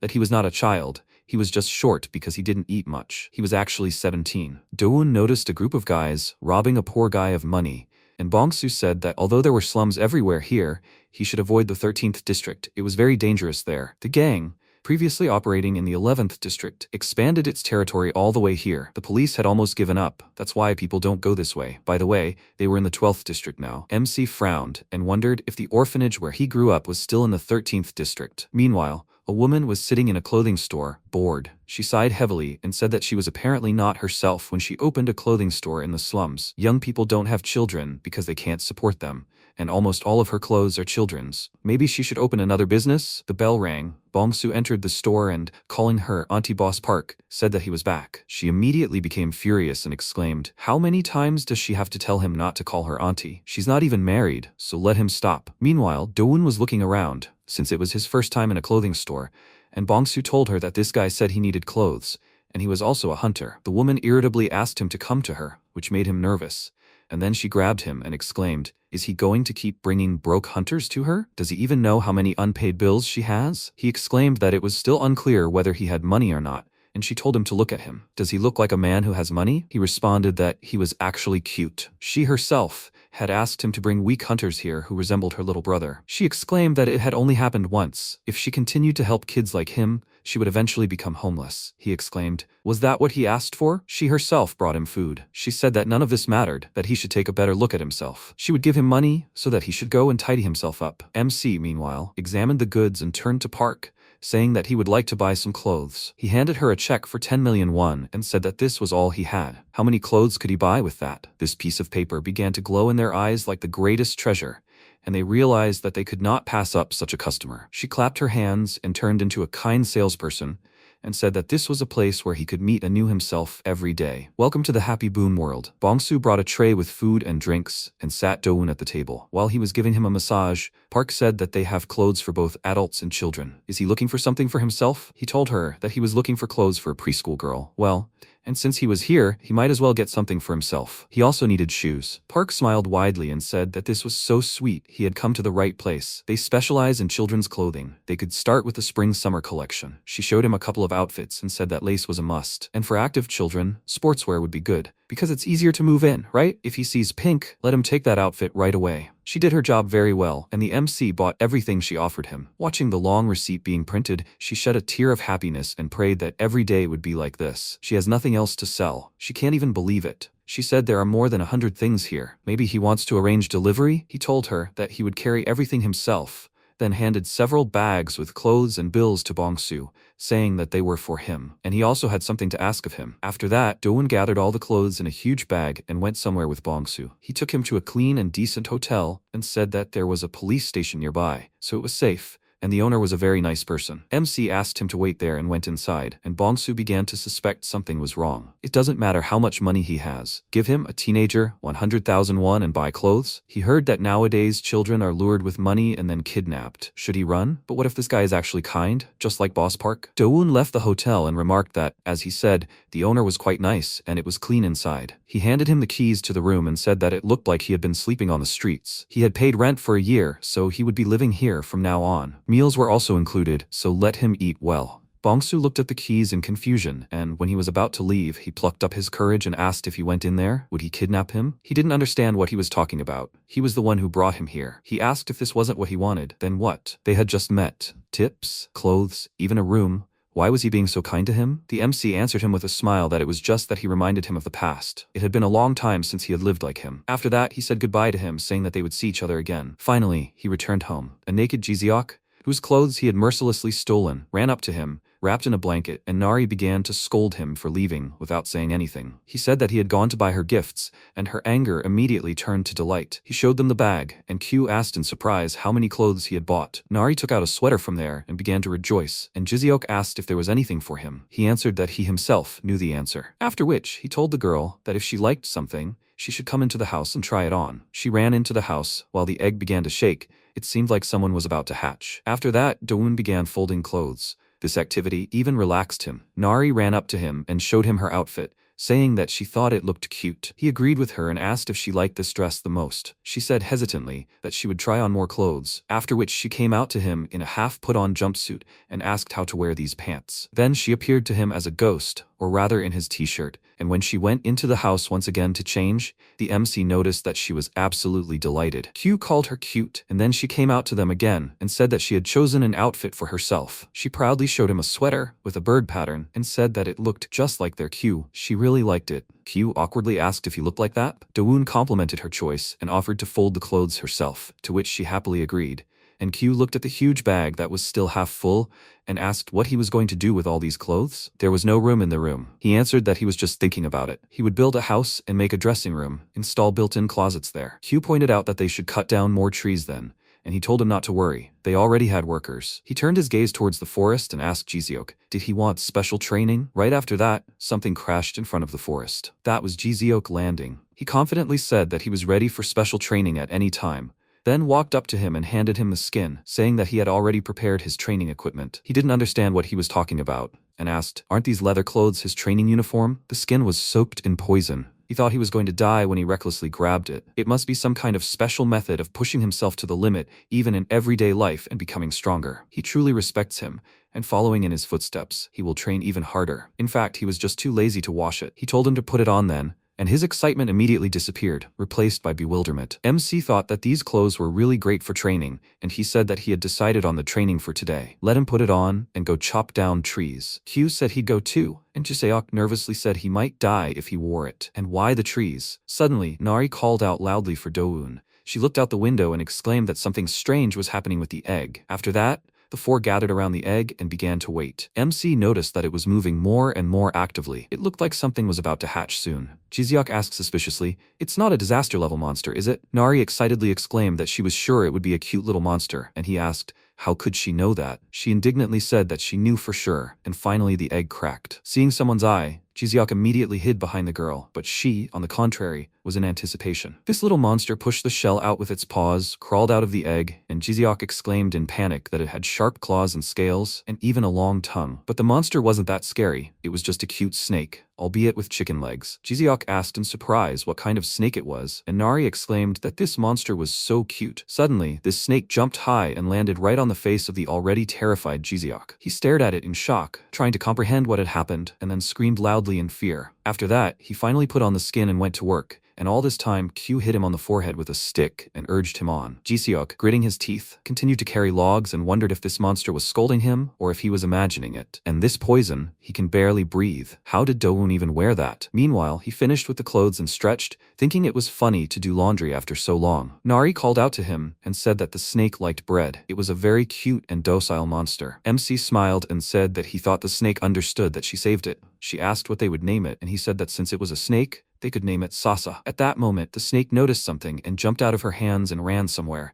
and Nari gave chase. Q flew up to Dowoon and noted that the children were getting along well, and he said that she liked their new family member. Isn't this a rare species? He had never seen a monster like this. Q thoughtfully said that he hadn't seen one either. But since this creature is definitely from a volcanic zone, they need to carefully monitor the mandrakes. Most monsters in the volcanic zone consider these plants a delicacy. Since they're valuable here, they need to be careful not to get eaten. Besides, the stronger the magical energy in the plants, the tastier they are. A snake will definitely try to eat a mandrake. In other words, this snake is most likely a natural enemy of mandrakes. Meanwhile, Sasa reached the mandrake bed, and they, sensing a threat, immediately crawled out of the ground to confront. They all approached the bed, and Jiseok asked what was going on. MC noted that Q was right, and Nari volunteered to stop them. He said it would be great if they didn't fight, but this is the demon realm, and they might have to establish a hierarchy. Sasa is still young, so she's not particularly dangerous, so he suggests they just observe. Meanwhile, Sasa began pacing back and forth, waiting for the right moment, and the mandrakes drew their weapons and closely watched their enemies' every move. Sasa's gaze suddenly became menacing. It seemed to have already chosen a target.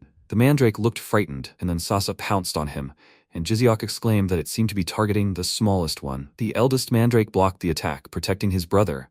Then they formed a triangle, a special formation for defense, not attack. Then the second counterattacked, hitting the snake with a stick, but it blocked the attack with its tail and seemed to smile. But it was too early to rejoice. The third was still there. The smallest pounced on Sasa, his fists charged with enormous force, and as soon as he struck the snake, it immediately burst into tears. Jiseok began to worry about Sasa, and Nari said that the snake was definitely in shock. For the first time since birth, it felt pain. She ran to calm the baby down, and Dowoon noted that the mandrakes had won today, and Jiseok and Q said it was a grand and impressive fight. Since the show was over, the MC suggested everyone get back to business, and Q immediately gave Jiseok a kick, and he resentfully said that he had no heart. Meanwhile, Ubeom cut through the sea on his powerful wings. A pale Jiseok was still working on the wardrobe. Nari was also helping. She was coating the logs with a special substance. Dowoon, meanwhile, was putting all the clothes on the shelves. A new day dawned. Jiseok threw off this skin and fell to his knees, screaming that he was finally free. 2 days without sleep, it was pure hell. Well, now he can rest. He looked at this creepy house and thought that he did as he was told. But is this normal? The MC approached him and remarked that he'd done better than he'd expected. He thought, so everything's okay? Nari took a deep breath and said the dressing room smelled of flowers, and Jiseok was surprised at first, but then he sniffed and smiled, thinking that the lavender scent was so calming, and even better with his eyes closed. Nari asked why it smelled like flowers. Dowoon told her that Q had specifically chosen fragrant wood, and he remarked that the clothes would smell like that too. The mandrakes and Sasa also liked the scent, and Jiseok asked if the snake was named Sasa. Nari said it was her uncle who named the monster that, and he suggested they change the name if they had better options. Jiseok happily asked, how about a chicken snake? He shook his head, saying he had no imagination at all, and Nari suggested pee-pee, but he didn't like that either. Q said they were thinking so narrowly, and MC said that he also said that he had a real name. He proudly said that his real name was Horseshoe Rocky Mountains, which completely reflected his personality, and Do-woon thought that this one was also hopeless. He suggested that they just keep their old name, and they didn't object. Q asked, since the house had been expanded, what was the plan now? MC said that he had thought about it while he was in the human world. True, when he was alone, he didn't need to think about such things. But now, things are different. He asked, how about building a strong fence around the house? Then, if he goes away, no one will be able to get to them. Jiseok glanced doubtfully at the house and said that he didn't think anyone would come here at all. And he said that no one knows what will happen. S-rank monsters or hunters might come. Q said that then they would need durable magic materials. There was a stone on the coast stronger than black jade. He'd heard of yellow sparkling quartz. If they built a fence out of it and attached glowstones underneath, it would look great. Do-woon imagined what it would look like and noted that at night the camping atmosphere would be beautiful and suggested that they hurry to the coast. Jiseok was shocked. Did they even know what kind of place that was? He didn't want to go there so much that he decided to feign illness. He fell to his knees and tiredly touched his forehead, saying that he needed to go back and restore his magical energy. When Do-woon told him to take care of the mandrakes if they returned late, he was very happy and said he understood everything. But they should be careful along the coast. It's a dangerous place where hunters below rank A don't go. More importantly, that area is controlled by 2 disaster-level monsters. He asked, what kind of monsters? Jiseok asked in response, doesn't he know about that? It looks like these are chimera hunters who escaped from the research center.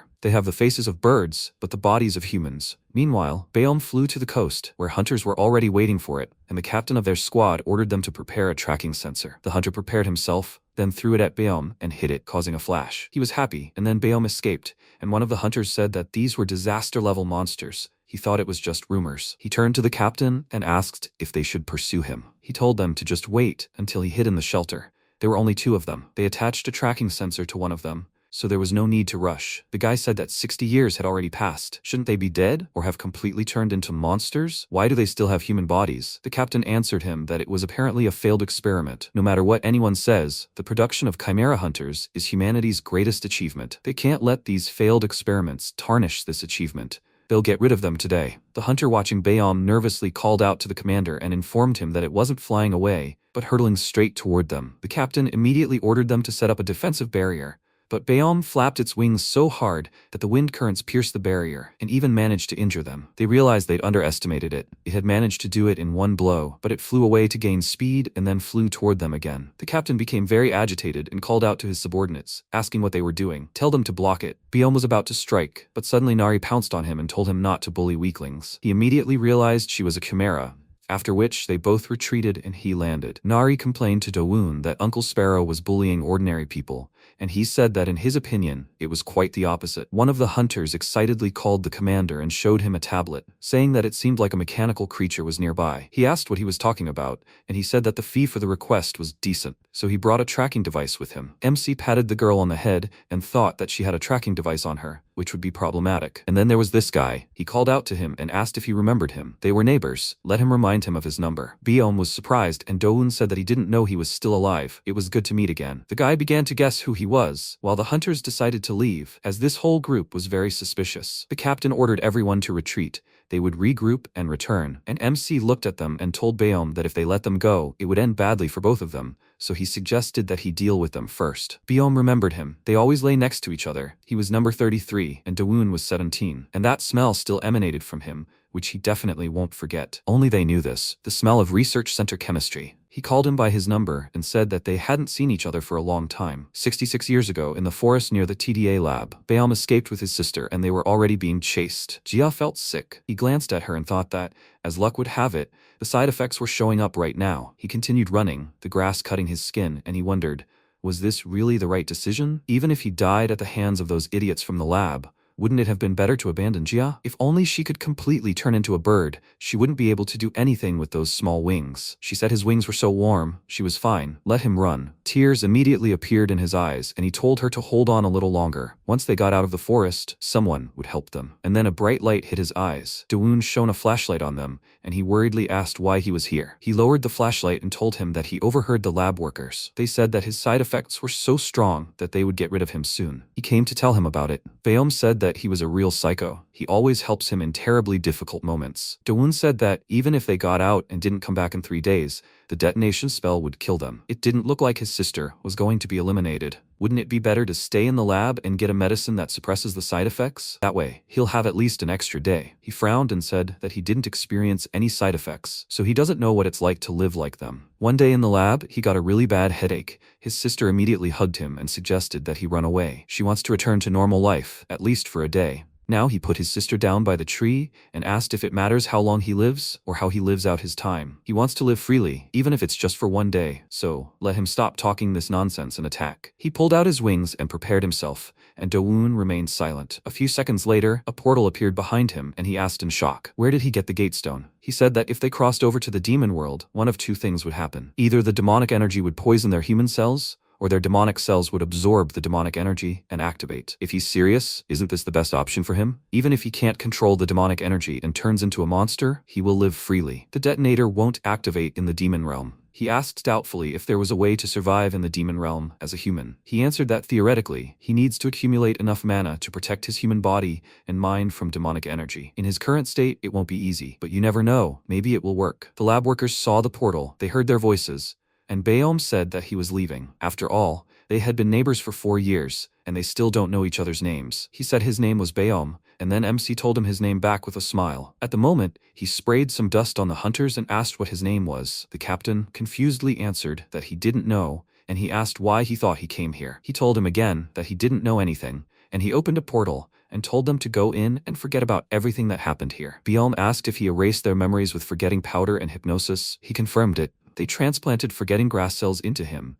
Their memories will be erased in about 3 hours. He asked if that's because he didn't show any side effects. They transplanted a lot of things into him. Do-woon said that a lot happened after they left and clarified, isn't he number 33, Baeom? He nodded and said that it was amazing. He didn't think he remembered him. Nari tugged Do-woon by the sleeve and asked if they were both friends. He confirmed it and said that he was from the Sparrow tribe. Baeom didn't understand what he was talking about, but didn't protest, and MC asked her if the Sparrow tribe and the Coconut tribe were allies, right? She excitedly confirmed this, and Baeom, meanwhile, thought that he didn't understand a word of what they were saying. Nari bowed to him in apology. She thought he was bad, and suddenly her stomach growled loudly, and she told Do-woon that she was hungry. He asked Baeom where his home was. Did he have any food? He was completely confused. He didn't understand what kind of child this was at all. Was this his daughter or some kind of role-playing game? After that, Baeom took them to his home, in a huge cage. Nari remarked that it looked just like a real bird's nest, and Do-woon added that he had settled in well. Baeom brought them a tray of food and told them to try it, but he didn't know if they would like it. It was grilled clams seasoned with butternut from the demon realm, which tastes like butter, and also red moss. Nari was surprised by such a huge clam, and MC remarked that it looked delicious. Q decided to try it first,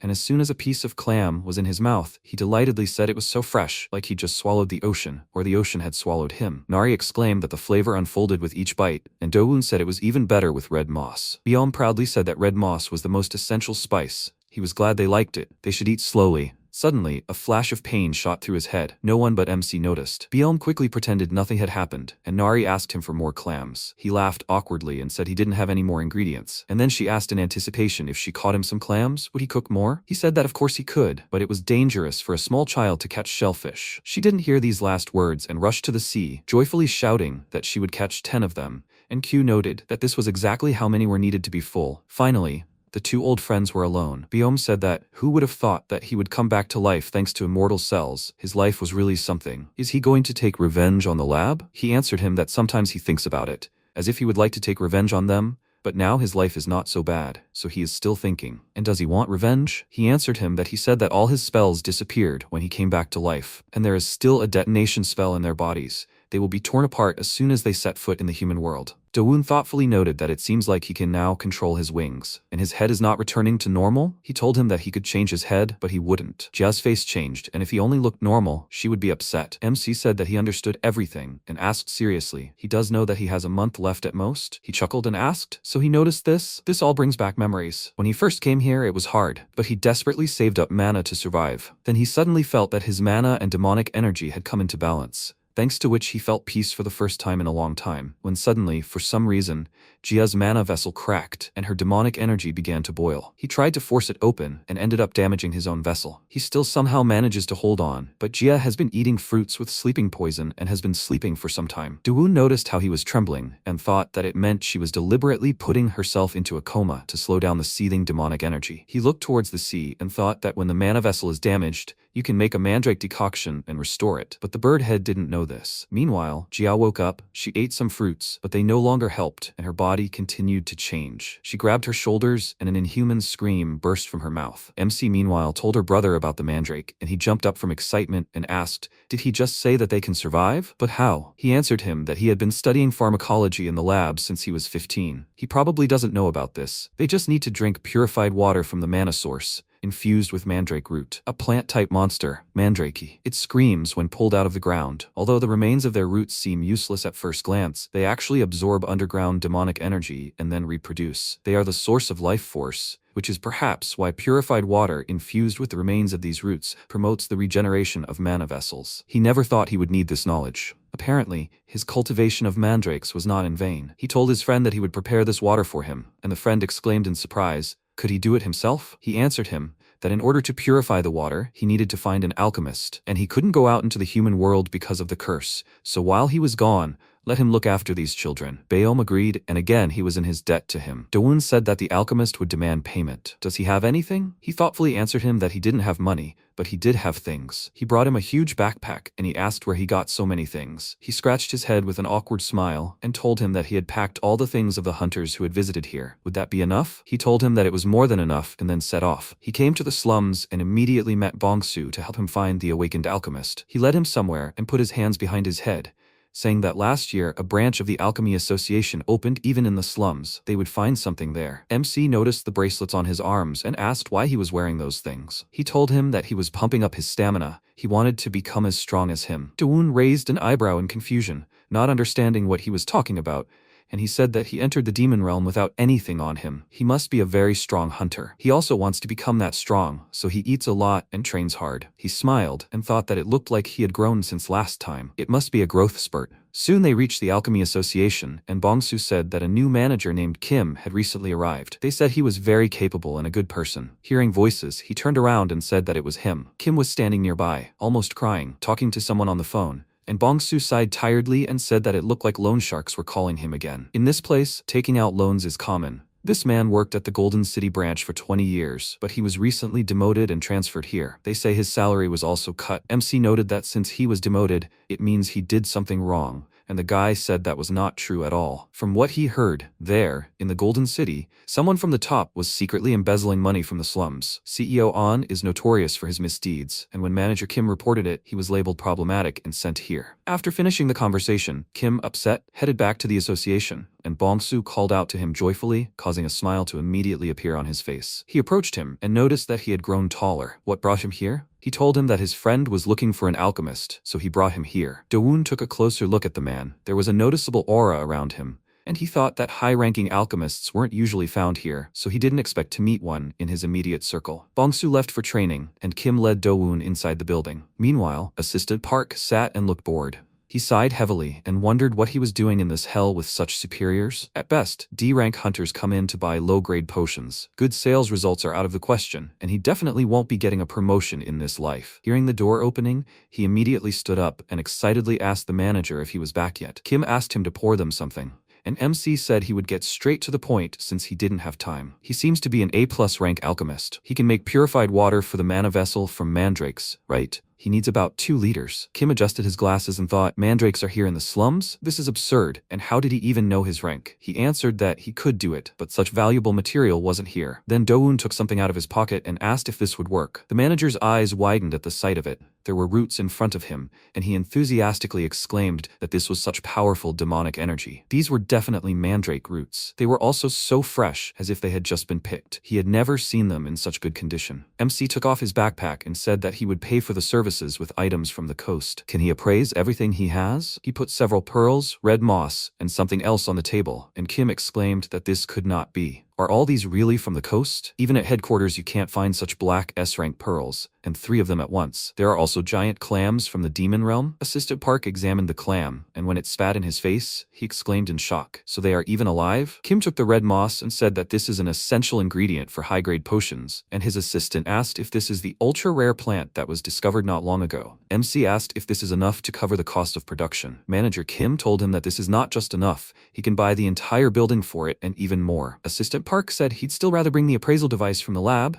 and Kim agreed. Items of such high value should be appraised with high-quality equipment. The guy ran off, and Doun turned his attention to the shelf, and seeing a mandrake in a capsule there, asked, "Didn't he say they didn't have any mandrakes?" There was one right there. Kim replied that this mandrake had been dead for about 10 years, its medicinal properties long lost. He'd always been interested in studying mandrakes, so he'd saved it. MC took the capsule and said he could tell this mandrake was alive. He was surprised, not understanding what he was talking about, and then he released his mana and asked, "Do you see how it reacts when you feed it mana?" The mandrake had exhausted its demonic energy and fallen into a coma. It would be better to give it more mana. Kim was shocked by this and exclaimed that it was impossible. He personally fed it mana. Suddenly the door swung open, and Director An came in with his assistants to check on how things were going. He looked around and noticed that his office was like a slum, like a moneylender's den. He was informed that some extraordinary items had arrived in the slums. Kim became nervous and wondered if Assistant Park had already contacted Director An. He noticed that he had arrived so quickly, and he said that, unlike him, he had excellent subordinates. The twins had special abilities and they worked twice as fast. He noticed Doun and asked if he was the one who brought those items. He was the executive director of An Gijeong from the Alchemy Association, a branch of the Golden City, and he was inviting him to the Golden City with him. He would make sure he was well taken care of. He frowned and thought that he had just become friends with Manager Kim. Why was he bothering him? Gijeong said that in this backwater, there was simply no one to appreciate him. If he signed an exclusive contract with him, he would receive an advance bonus and tax breaks. The MC wasn't listening at all. A spot on his face caught his attention, and he asked if that thing on his nose was a wart. He confirmed it, and then he asked what connected him to An Bokdeok. The man laughed joyfully and asked, "So he knows his grandfather?" Of course he did. He was an honorary recipient of the World Gold Medal, and he was his own grandson. Doun grinned and remarked that they really did have rotten genes. He remembered his days in the lab, or rather, how An Bokdeok bullied him and the other kids. He looked at him furiously, and Bokdeok, waving his whip, said that a monster, even a human one, is looking for a mother. But he's a chimera. His kin are in the demon realm. Maybe he should just open the gate and throw him straight there? He laughed, telling him to beg his mommy to save him. At that moment, MC most vividly remembered the nasty wart on his nose. Right now, he released his mana, bringing his grandson to his knees, and asked, "So, does that mean he's following in his grandfather's footsteps? He destroys people with power, taking everything he wants when he can't contain his greed." The man said he didn't understand what he was talking about, and he threateningly advised him to think carefully about answering his next question. Does the TDA lab still exist? He told him he'd never heard of such a lab, and he asked if he knew about the illegal Chimera Research Lab, where Bokdeok worked as a senior researcher. Kim was surprised. He couldn't even imagine that a gold prize winner was involved in shady dealings. Gijeong said that one shouldn't speak ill of the dead. His grandfather dedicated his entire life to research and raising the next generation at the university. After retiring, he donated his entire fortune to the families of the Gate victims, and was even awarded the Gold Peace Prize for this. Doun chuckled and noted that after killing so many children behind the scenes, he decided to publicly repent. By the way, he assumed that he would live longer, since he was awakened, but he died earlier. Is it all about the injuries he received from falling out of the window? Gijeong was very surprised and asked how he found out about it. This was not known to the public. He told him that he was the one who pushed him because he turned the kidnapped children into chimeras. He threatened to push them into the gate, so he decided to push him first. He will give him a chance when he returns. Let him read about his grandfather and the TDA research lab. Let him learn everything, and he will find him when the time comes. When he left, MC immersed himself in memories. Who would have thought that he would meet An Bokdeok's grandson here? He was first subjected to biological experiments to turn into a chimera when he was 9 years old. Monsterization began in his 20s. The memories from that moment are a little hazy. Since he was in a world without civilization, he could only follow orders and instincts without being aware of himself or the reasons for his actions. A lot of time had passed since then.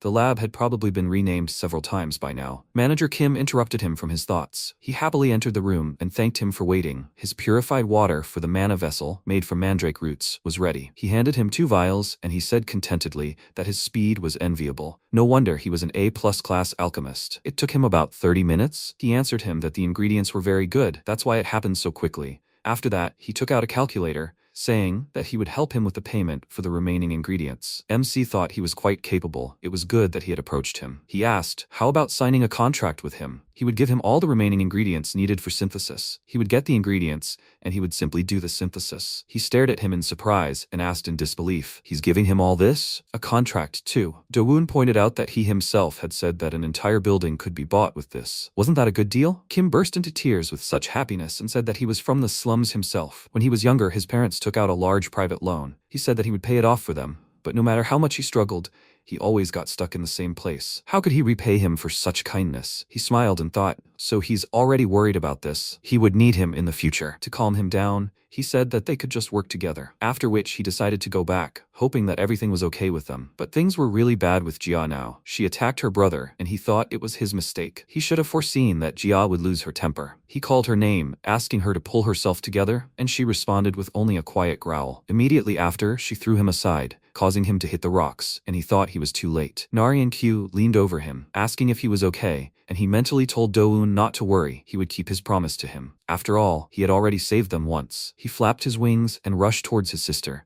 tearfully asking her to be happy in the next life. They both prepared their sharp claws to strike, and when it was about to happen, a huge jellyfish fell on Jia from above and crushed her. Baeom was completely perplexed, and MC, who had thrown the jellyfish off, asked, wasn't it just supposed to be knocked out? Nari was very happy to see him, and Baeom called out to him with displeasure, saying that this was his little sister. Why is he treating the girl like this? He asked if he had a better way to control her. Baeom didn't argue and wiped away his tears, asking what was with the medicine. He showed him 2 vials and said that, as he promised, he got it. Evening came, the guys sat around the fire and began to fry fish, and the vials were already empty. Jia and Nari were lying on the carpet and sleeping. Jia finally woke up. She opened her eyes, and the first thing she saw in front of her was a child drooling. She got up and grabbed her head, thinking, is this a dream? She saw her brother sitting by the fire with some guy, and when this stranger looked at her, she immediately grabbed herself in fear and exclaimed, who is he? Because of the scream, Nari got up and asked, has Aunt Sparrow woke up yet? She was surprised that she called her that, and Baeom happily called out to her and asked her to check her mana vessel. She was surprised and listened to her feelings.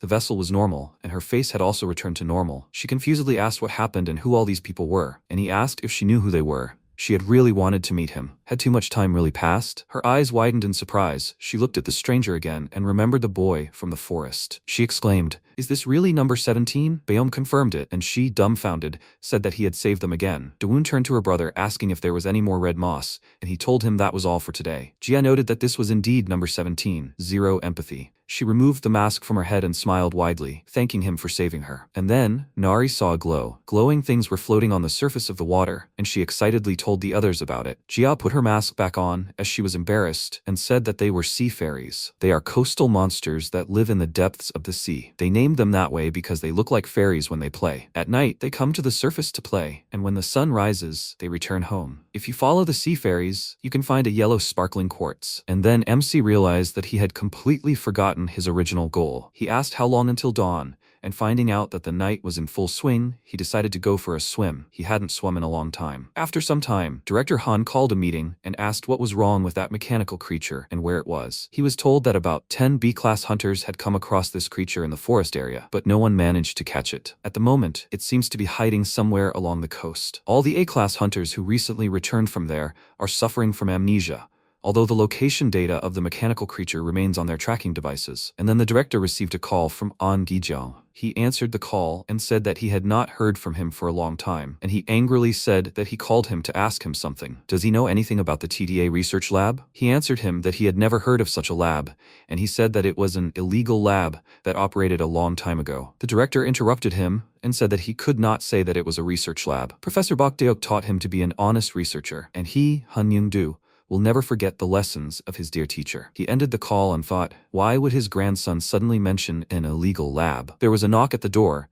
and one of the researchers joyfully entered the room, exclaiming that it was a success. As he had said, the combination of liquid metal and mandrake produced a liquid metal mandrake. He showed him the result of the experiment, and he thought that mandrakes were monsters with an exceptionally developed sense of bloodline. They possessed incredible sensory abilities. To all this, They added liquid metal, which was extremely sticky. A chimera combining these two properties would detect the mechanical creature faster than any tracking device. He excitedly waved his hand, ordering them to triple the reward and place an announcement among the elite A-class hunters. The masterpiece of his life, he would find it no matter what. Meanwhile, Baeom stood on the coast and thought about Do-woon. What a weirdo he was. Last night, he invited them over. He had an excellent cook, even though he was bald. Baeom asked, did he also live in the demon realm? He confirmed this and said that it was quite nice here. He just needed to get used to it. He asked why he needed that. He could have gone to the human world. MC asked if he really wanted to go back. He swallowed nervously and told him that he didn't have any particularly good memories of that life, although sometimes he thinks about how everything has changed. Do-woon said that maybe the spell cast on his body could be removed. He immediately asked how it could be done, and he told him that there was an alchemist who controlled Kim. It was he who prepared purified water, so he was quite capable. He wants him to research spells. Let him tell him if he is interested in it. There is a difference between not trying and not being able to. Baeom lowered his head and let out a quiet sob. He burst into tears and asked why he always helps them. After all, they have done nothing for him. He answered him that sometimes he looks at them, the twins, and wonders if there's anything more important in this world than survival. He thought that by helping them, he can find the answer. Baeom returned from his memories. He saw air bubbles on the surface of the water and thought, so fast. His sister jumped out from under the water with 2 ropes in her hands. She threw one of them to him, and he asked, confused, what it was. She didn't explain anything and told him to just pull it, and he pulled the rope towards himself,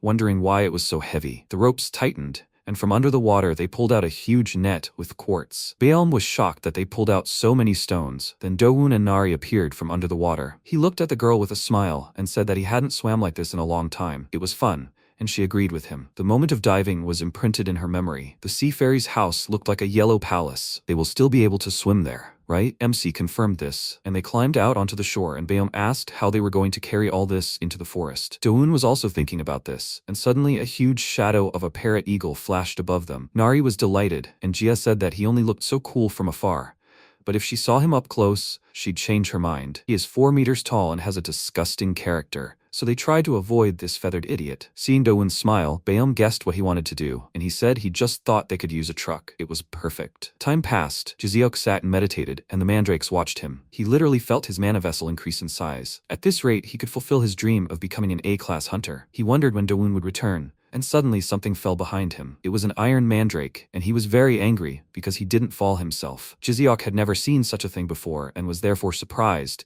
and then one of the hunters kicked the mandrake and told him to make his face simpler, and he would do it himself. One of them looked at Jiseok and asked, is that really Jiseok? His friend told them to look at his bald head. It was definitely him. What's with his clothes? Is he, like, a savage or something? They laughed, and he bashfully covered his bald head and thought that these were the same A-class thugs he encountered when he went to take the exam. And what were they doing here? 3 formidable mandrakes came to his defense, and one of the hunters exclaimed in surprise, are these wild mandrakes? How much do 3 of those cost? The guy approached them and asked with a friendly smile, are they mad that they entered their territory? He extended his hand to one of them, calling him a good boy, and Jiseok gritted his teeth, thinking, these are Do-woon's mandrakes, he has to protect them. But the eldest of the mandrakes was able to defend himself. He stomped his foot menacingly, and there was a roar, and the villains were thrown aside. They were confused about where this earthquake came from, but in fact, it was just Jia and Baeom landing. She asked, are they still there? And he asked in response, how many more houses are there in the forest area? Of course they are. Meanwhile, MC was getting home on a parrot. Because of the load, it was flying very slowly, and Do-woon asked if maybe he was too harsh on it. He was starting to worry. Meanwhile, Jiseok grabbed his shining head in shock and thought, why did this even happen? These are disaster-level monsters that live on the coast. He remembered that Do-woon and Nari went there and became worried. Did something happen to them? If so, he'll have to, no matter how much he wants to, team up with these idiots. The 2 pushed the hunters aside and approached him, asking if he was by any chance Do-woon's chef. He was bald, just like he'd said. Jiseok screamed loudly in fear and backed away, wondering why monsters spoke in human voices. He quickly came to his senses and asked, did they call him chef? Do they know Do-woon? Baeom answered that of course they knew him. They were friends. Jiseok was completely shocked. Were disaster-level monsters his friends? What kind of life was he living? Baeom nodded towards the hunters and asked, who are these? They didn't look like guests. And then Jiseok realized this was his chance. He answered with a sinister grin that they were thieves, wanting to steal Do-woon's mandrakes. The hunters were scared. They realized what awaited them. An hour passed. The parrot landed with a crash in the clearing near the house, and Nari cheerfully jumped off it, saying that home is always better after all. After that, the poor parrot fell to the ground, exhausted, and MC wondered if it had been that hard. He patted its head, telling it to rest, and Jia said she couldn't believe he'd actually tamed that creature. Q's head was spinning so much that he clumsily slid off the parrot's back along its wing and said he hadn't flown that high in a long time. He hit something and, seeing a hunter's boot in front of him, exclaimed in shock, "What happened here?" Dawoon asked, "Are there 3 A-class hunters here? What happened here?" Biome answered that there had been an attempt to steal the mandrakes, and he remarked that it was all suspicious. Biome rubbed his neck in confusion and said he wanted to tell him something. He exchanged glances with his sister, and she, understanding his hint, took Nari away under the pretext of going to see the waterfall and the gorge. Biome watched them go and said that the lab was still looking for Kim Nari. These hunters, it seemed, were also on their orders. MC realized he was talking about the same lab where Jiseok got the tracking device. He knew they would send someone. "It looks like Nari has a special tracking sensor that works even in the demon world." He said that he and Nari were on the coast. How did they end up here? Biome showed him a mandrake and said it was all because of this little guy. He took it and asked, "Is it a mandrake with liquid metal mixed in?" So that's how they tracked Nari. Biome said that he heard liquid metal is drawn to its own kind, and Dawoon noted that that's why this guy was drawn here, to the other mandrake that lived with them. Biome said that they were planning to head towards the coast afterward, and he didn't think they would give up on searching for Nari anytime soon. MC thought he'd have to come up with something, and the mandrakes suddenly called him. They started pointing at themselves and waving their hands, and he realized they wanted him to give them their kinsman. He handed them the metal mandrake, and the eldest brother waved his hand menacingly, pointing to his pocket. He realized he'd forgotten about it. How did he know what was in his pocket? He took the exhausted mandrake out of his pocket, and Biome asked,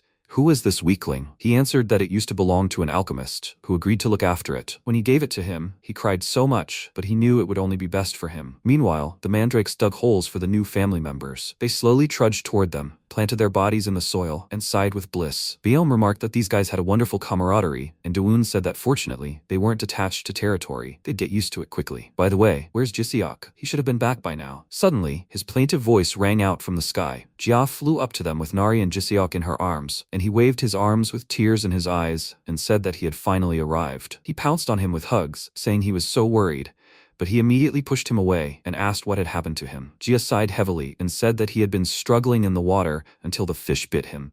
It was a terrible sight. He laughed awkwardly and said that he had wanted to treat the guests to some fish, and as always, nothing good had come of it. Nari happily said that Aunt Sparrow was cool. She had helped him out of trouble. Jiseok told them to wait while he prepared something for them, and then he heard a languid sigh next to him. He glanced at the parrot, surprised he hadn't noticed such a huge thing right away. He was terrified and exclaimed, "Where did that parrot come from?" MC said he'd explain everything later, but first, food. Jiseok excitedly left to cook, while Nari approached the new tenants, deeply intrigued by the metal mandrake. She touched its leaves with her finger, and they reacted, causing her to purse her lips nervously. Finally, the food was ready, and the siblings were amazed by the divine dish on the table. It was Nam Jiseok's signature kimchi curry. The guy smugly thought that even though it was made from store-bought curry and ready-made kimchi, he generously added pork, a bunch of vegetables, and stirred non-stop for an hour to prevent burning. They all sat down at the table, and Biome said it smelled wonderful, while Jiseok eagerly awaited their assessment. As soon as Jia tried a piece, she delightedly asked, "So that's what it's like, the legendary meeting of East and West?" Biome said, "It's so spicy, but so delicious. Aren't India and Korea part of the East?" Dawoon smiled wryly and wondered, "Is he serious?" He noticed that Nari was sitting with a sad face and not eating, and asked, "What's wrong?" She told him that she just wasn't hungry. She had no appetite. After that, she left the table, saying she was going to bed, and he thought that it was probably all because of that metal chimera. Maybe he should assign her something to do so she wouldn't dwell on it? Time passed. Someone stole the mandrake,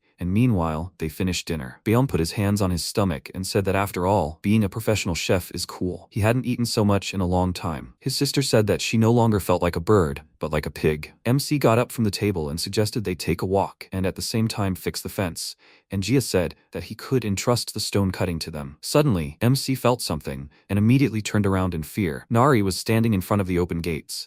She did this because she thought that if she stayed here, her uncle would also be in danger, so they would return to where they came from. Dawoon ran into the house and called out to her excitedly, and she hugged the mandrake close and said goodbye to her uncle with tears in her eyes. She headed for the portal, but MC stopped her and asked where she was going. This was her home, after all. Jia and Biome, who had also run to the house, breathed a sigh of relief, and Nari, crying, threw herself into Dawoon's arms, and he thought that children really were growing up fast. It seemed he needed to keep a close eye on her now. After that, they sat her down at the table, and she, her eyes puffy from crying, began to eat ramen. As soon as she tried a bite, she pounced on the noodles with gusto and told Jiseok that it was better than last time. He remarked that ramen is the only thing that saves you at night, and Jia angrily said that she almost ran away from home. If she did that again, her big sister would teach her a lesson. She replied that she understood everything and that it was her fault. And after finishing the broth, she stuck out her tongue and exclaimed that it was so spicy. Jiseok put a carton of milk on the table and told her to drink it. His mother always says, "This is the best cure for spicy food."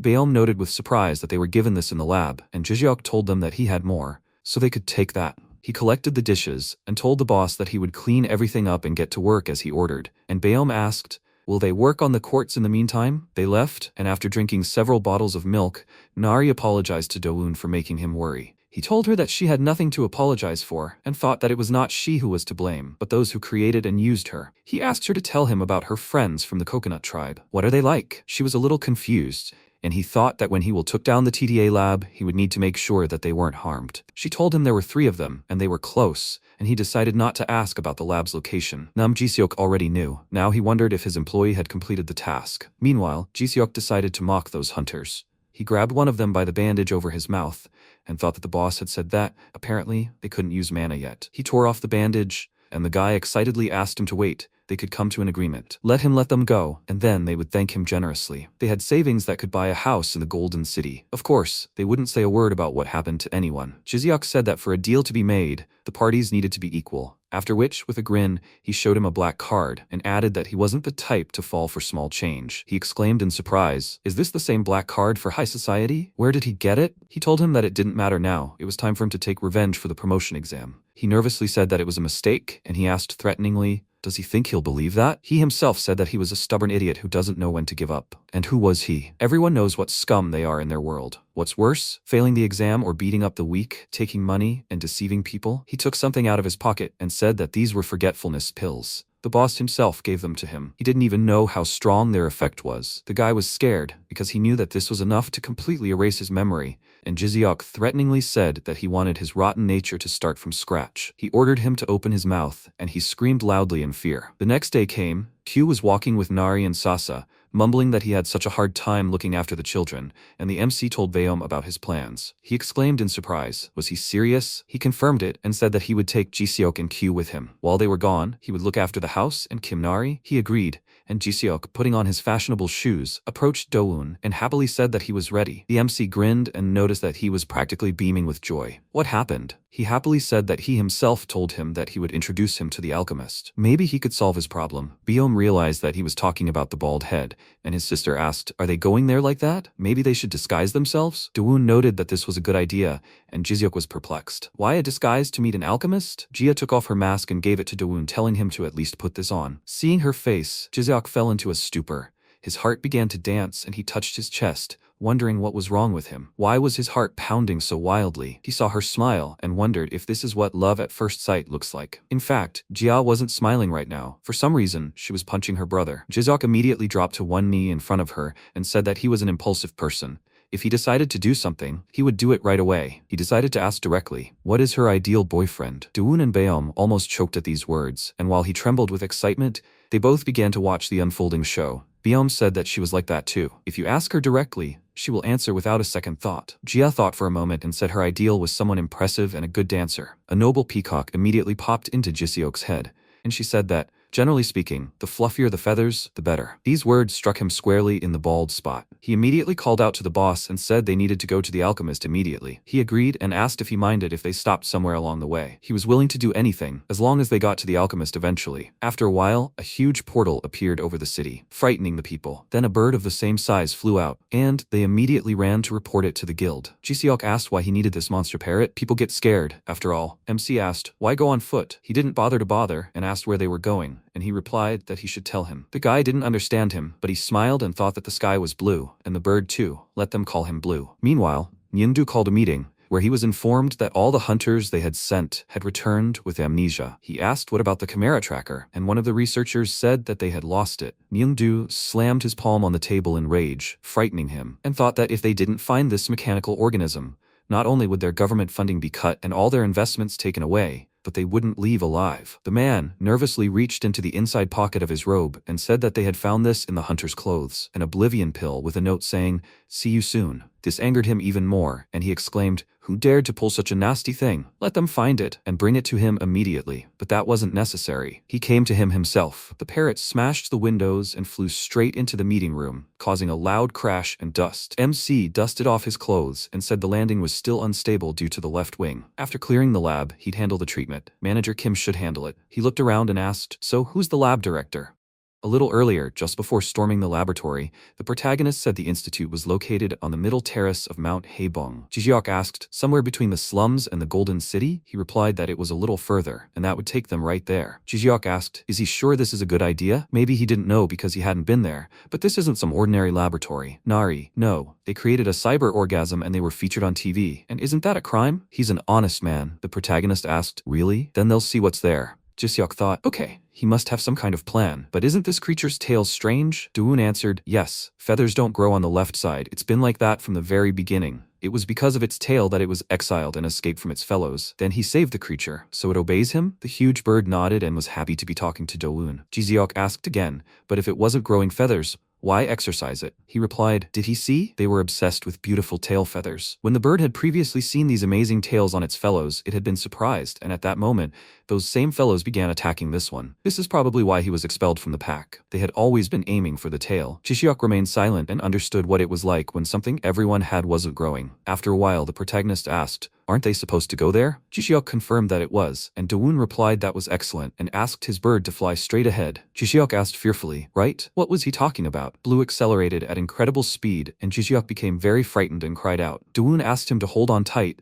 as the tail meant it wouldn't have a softest landing. Snot and drool trickled from Jiseok's face due to the strong wind. A moment later, an explosion rocked the building, sending up thick dust. The office staff wondered what was going on. Had a war really started? The man covered his mouth to breathe and muttered that the dust was making it hard to see. What was that? Suddenly, he saw Blue next to him and cried out in fear. He fell to the floor and, recovering, asked what a poisonous parrot was doing here. Suddenly, the two of them were engulfed in magical nets, unable to escape. The guys wondered what that was. Was it really a spider web? At that moment, the protagonist approached them and said that it looked like almost everyone had been caught. Jiseok asked again why they hadn't entered through the main entrance but were coming this way. He replied that the lab director was usually on the very top landing. He wondered if he was up to something suspicious. They asked again, isn't this the TDA lab? The lab assistant asked again, human? Who were they? The protagonist replied that he was Nari's guardian, and the staff began asking, Nari, who is she? One of them remained silent and didn't answer, and the protagonist noticed. Dark magical powers also appeared around him, and he wondered, magic? There's some strange guy here. Sometime later, in the Golden City,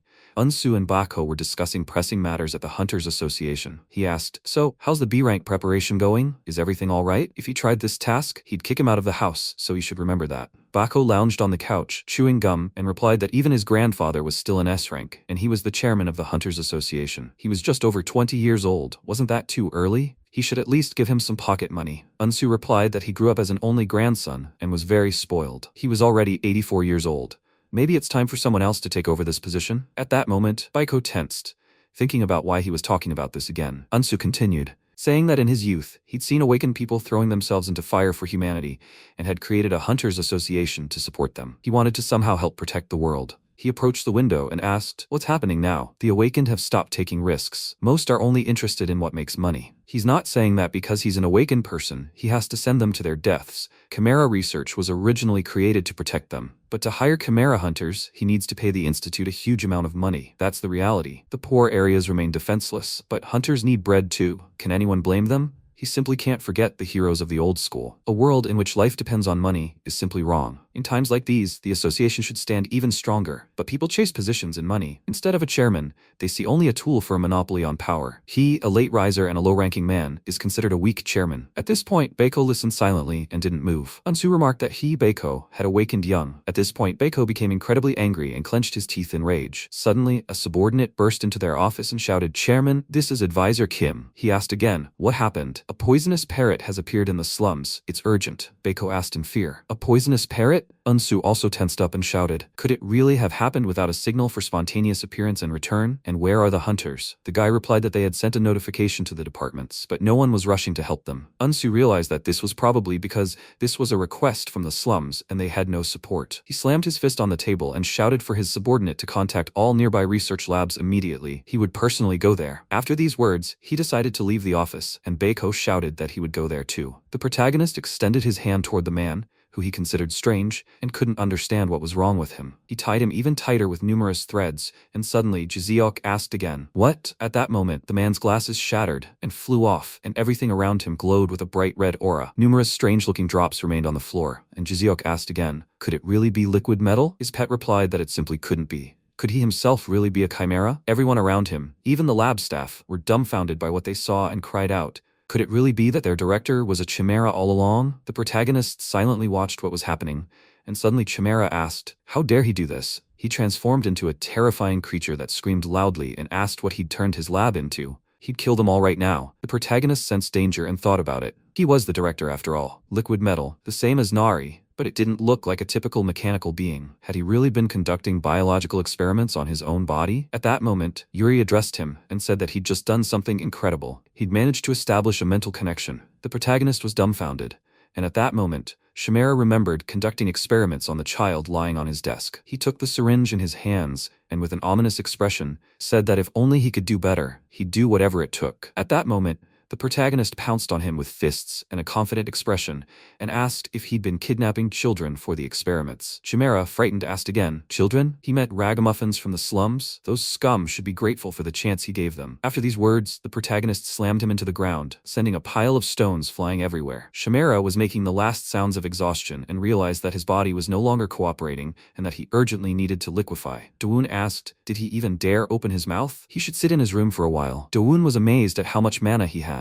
It was simply unthinkable. He continued to press on Chimera's face, which mentally begged him to stop, as it was so painful. He begged him to stop, and after a moment, he began to turn into a small lump, asking, "No, is this his body? He's being sucked somewhere." A moment later, he turned into a small ball that remained on the floor. Jizeok's mouth dropped open in shock, and he asked again. A human turned into a ball. Dawoon took the ball in his hands and said that now he needed some information. Would they mind, or should he make similar balls out of them? The lab technicians looked at him with fear and didn't object. Beom, who was flying with the protagonist, muttered, "So, and Bondok was once Myungdoo's mentor?" He replied that it all started when Han Myungdoo, whose research Bondok stole materials containing living specimens and fled somewhere. He transformed himself into a chimera to rejuvenate himself. Human greed is truly boundless. The protagonist realized that Myungdoo's memories contained nothing about the TDA. So, does that mean he really knew nothing? But they wouldn't be able to track Nari. Its programming was embedded in the lab's system, so he easily made the necessary adjustments. He asked one of the detained lab technicians, "So they just need to break this?" He answered, "Yes." From then on, it was up to Jiseok. He'd clean everything up, especially since he had Blue. He told the guy he'd found himself in a terrible situation next to Blue. All that remained was Myungdoo's legacy, the fruits of his illegal experiments. He entered the room and realized that this must be it. When he slammed the floor hard, a multitude of columns lit up around him, each containing living creatures. He was dumbfounded, and Beom declared what a freak he was.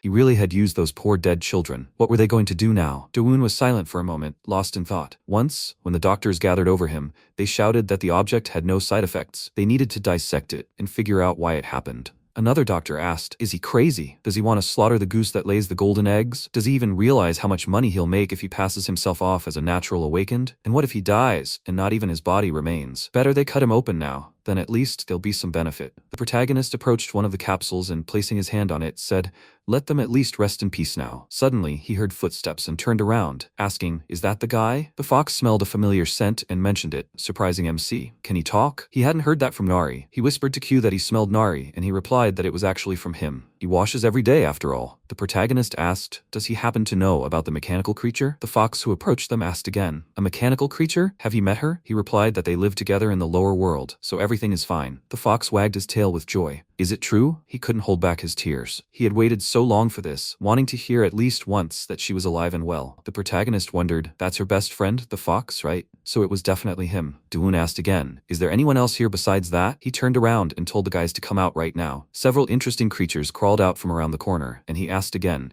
"Is that a tree and an ant?" When some more creatures emerged, Dawoon asked, "Are those gophers or cacti?" So they were all the remaining chimeras? The guys answered, "Yes, the combat types died or were sold. Only they remained." The protagonist realized that luckily they had netherworld mana, which meant they could return there without any problems. The guys asked again in surprise, "He's talking about the netherworld?" After some time, the laboratory had completely burned down, the flames spreading throughout the room. Unsu, who had arrived at the scene of the fire with his grandson, asked if the slums had been the target. What was going on here?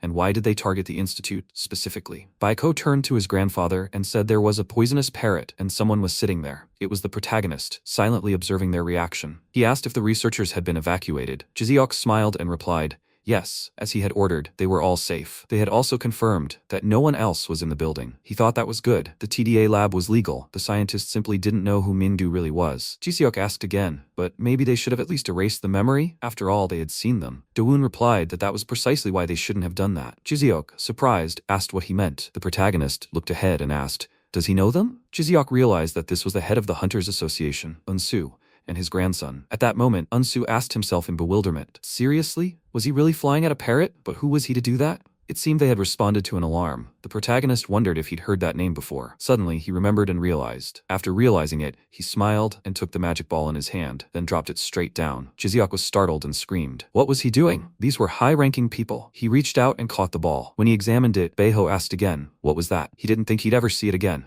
It was a mana sealing technique. The seal placed upon him can only be removed with mana greater than the power of the seal's creator. But who sealed Director Myungdu himself, and why? At that moment, one of them ran up to him and shouted, Chairman. Fortunately, there were no casualties, but the researchers are giving strange testimony. People say Myungdu was a chimera, and the attacker helped them escape the fire. They don't understand what happened. At that moment, Unsu was stunned and wondered if that child was still alive. After these thoughts, he looked up at the same bird. The protagonist asked Jiseok to return to the slum, and he replied, so, are they finally going to someone who can help solve his problem? He wanted to talk calmly, but it seemed that if the association intervened, the fuss would only escalate. So what should they do? Sometime later, in the duty room of the Alchemy Association's slum branch, Kim was sleeping soundly when he suddenly heard a strange sound and woke up. He wondered what that noise was. Had someone really arrived at such an hour? When he opened the door, he saw a strange man whose mask had fallen off, and he greeted him with bewilderment. Kim was terrified and shouted loudly that he was a thief. It was Jiseok, who removed his mask and replied that he should be careful and not make any noise, as this thing was for his use. He should behave calmly. After all, he was the manager. His mouth dropped open in shock. He asked again, Dawoon, what was he doing here at this hour? He replied that it was nothing special, and that he should just go with him to the underworld right now. Meanwhile, Nari, Baeom, and Jia were sitting at the table, discussing how they would first make a fence out of quartz and glowstones. Next, they would cut the quartz pieces to the right size and drill holes. Then they would insert polished glowstones, and they would have what they needed. When Nari saw the preliminary result, she was dumbfounded with admiration. She said,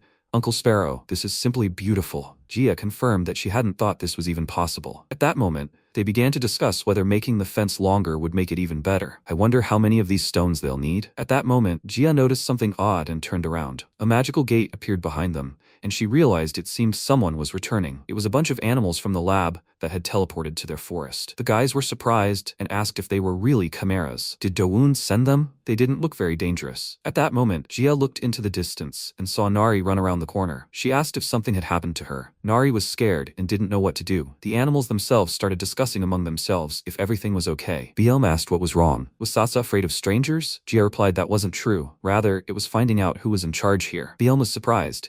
Had the tree really passed by Sasa? It seemed to like something. It seemed to like their well-kept garden. He was a sapling after all, but other new acquaintances were waiting for him at the garden. A bright flash of light erupted, and a multitude of stones flew around. The owners were already there, glaring angrily at the new tree. When all 5 of them were together, they looked like a real gang. Meanwhile, the protagonist thanked Blue and told him to rest a bit. Jiseok stretched out and replied that home was still the best place in the world. Manager Kim was shocked, looked ahead and shouted, did they really build a house in the netherworld? Is this really a home? But surely a house in the netherworld is an invaluable object of study. There are 2 rooms here. Where is the entrance and where are the windows? That must be the back of the building. The protagonist grinned and looked ahead, seeing a frightened Nari standing silently behind a tree. He asked if she hadn't made peace with her friends yet. He walked away and told Jiseok and manager Kim to stay here. He'd be back soon. When Dawoon approached Jia and Baeom, they asked if he'd sorted everything out. He handed them the mask and replied, yes, by the way, it's a great thing and comfortable to wear. Jia replied that she'd make him one too. But why are they so angry? He didn't even look after his garden.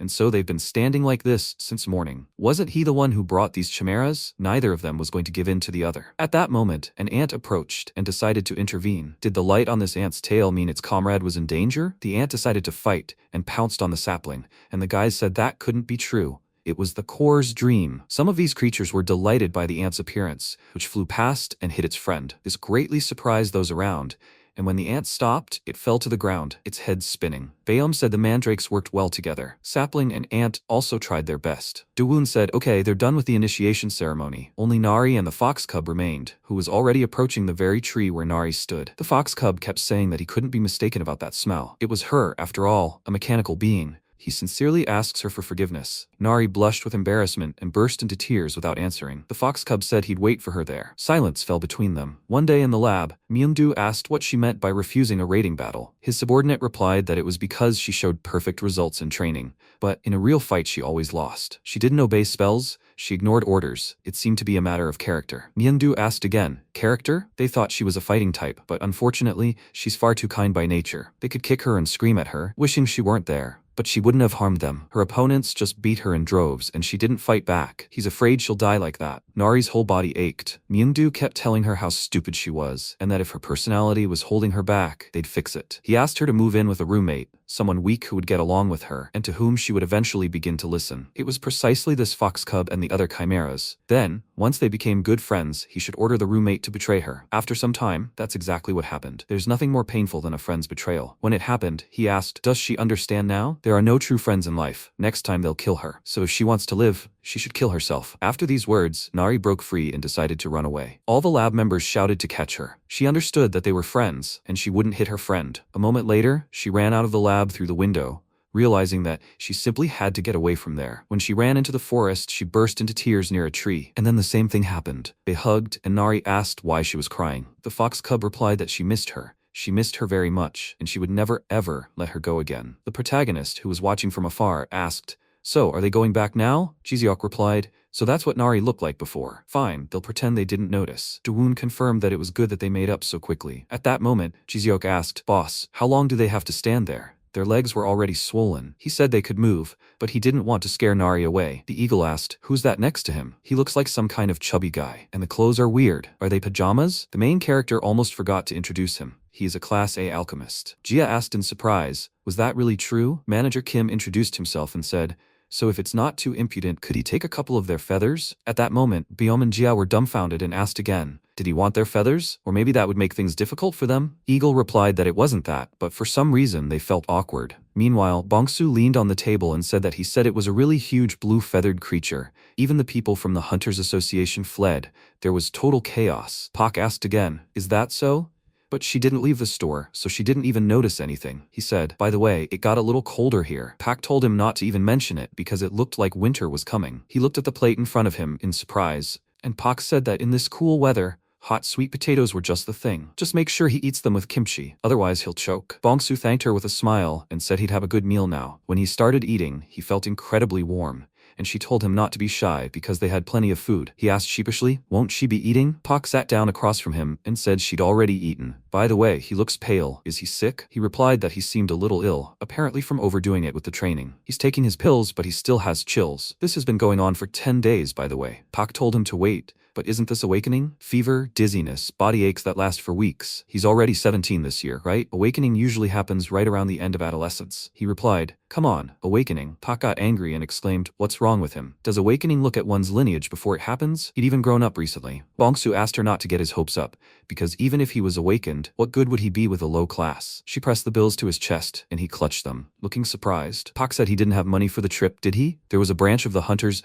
Association in Silver City. They could help him check whether he had awakened or not. Who knows? What if he really had awakened and became an excellent hunter? Bongsu was embarrassed by these words and thanked his aunt, when Pak suddenly exclaimed angrily, what kind of aunt was she to him? He replied that when he grew up and achieved success, he would pay her double. Honestly, thanks to her. Pak asked again, was he doing this on purpose? After a while, Jia sat and crafted special golden logs along with all the creatures present and a chimera. Baeom said they said it was the night shift, but it wasn't particularly hard for them. Baeom came up and said that this idiot was told he could go, but he was still hanging around. Jiseok was incredibly tired and turned blue from exhaustion, shouting that he wasn't training at all, just helping them. Let him leave him alone. The protagonist said, okay, while Manager Kim is treating Bluetail, can they continue working? Jiseok replied, let him wait. He hadn't yet had time to say the most important thing. They said they needed concentration. Let him wait a little. The protagonist asked again, does he want to go home? Let him say that later. I wish I could kill him. Jiseok smiled and replied that youth is here and now. One way or another, If they're going to live here, everyone needs to contribute, no matter how small. Did they all understand? Nari replied that they understood and could be counted on. Baeom commented that having a role on the team was generally good. They wondered how Dawoon was feeling. Nari set off with him and asked where he was going. He said there was still a lot of fence left, and he wanted to put one on the path too. She chuckled, saying it would be very beautiful, after which Dawoon asked if she'd really made peace with her friends.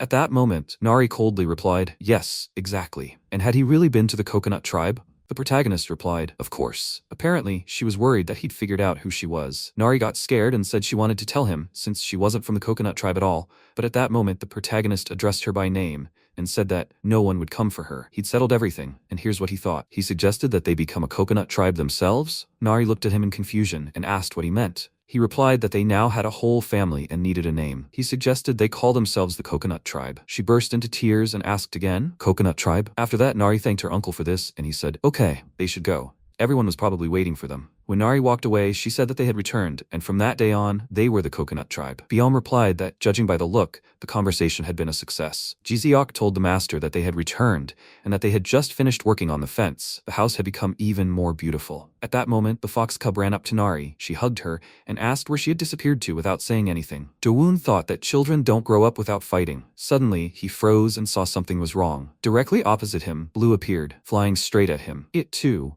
pressed itself against the protagonist, embarrassed, and he said he'd really missed him. Although the bird looked large, it was actually such a baby. Suddenly, he noticed feathers on Blue's tail and noted them. Kim, grinning and approaching, said that Blue had been faster. After all, they had just finished treating this creature. The protagonist asked again, did it happen that quickly? Regeneration usually takes longer. Kim replied that he had a little of that red moss left. It was used as an ingredient in a supreme potion, a very powerful restorative, and if directly strengthened, the effect is even stronger. The protagonist replied, yes, of course. A-class is A-class. Kim thanked him for these words, and Jiseok, watching from the side, became alarmed and asked, so the feathers have already grown back? What kind of miracle is this? He realized he now had a chance, then turned to Kim and whispered, sir, does he by any chance treat baldness? Kim asked again, how did he know about this? He's been developing a cure for baldness for 10 years. Jiseok's mouth dropped open in amazement and dumbfounded surprise and happiness. All alchemists wanted to uncover this secret. When he finished, he'd give it to him. It was clear it was serious business. Jiseok fell to his knees and shouted, hooray! If he needed anything, just let him know. He perked up considerably.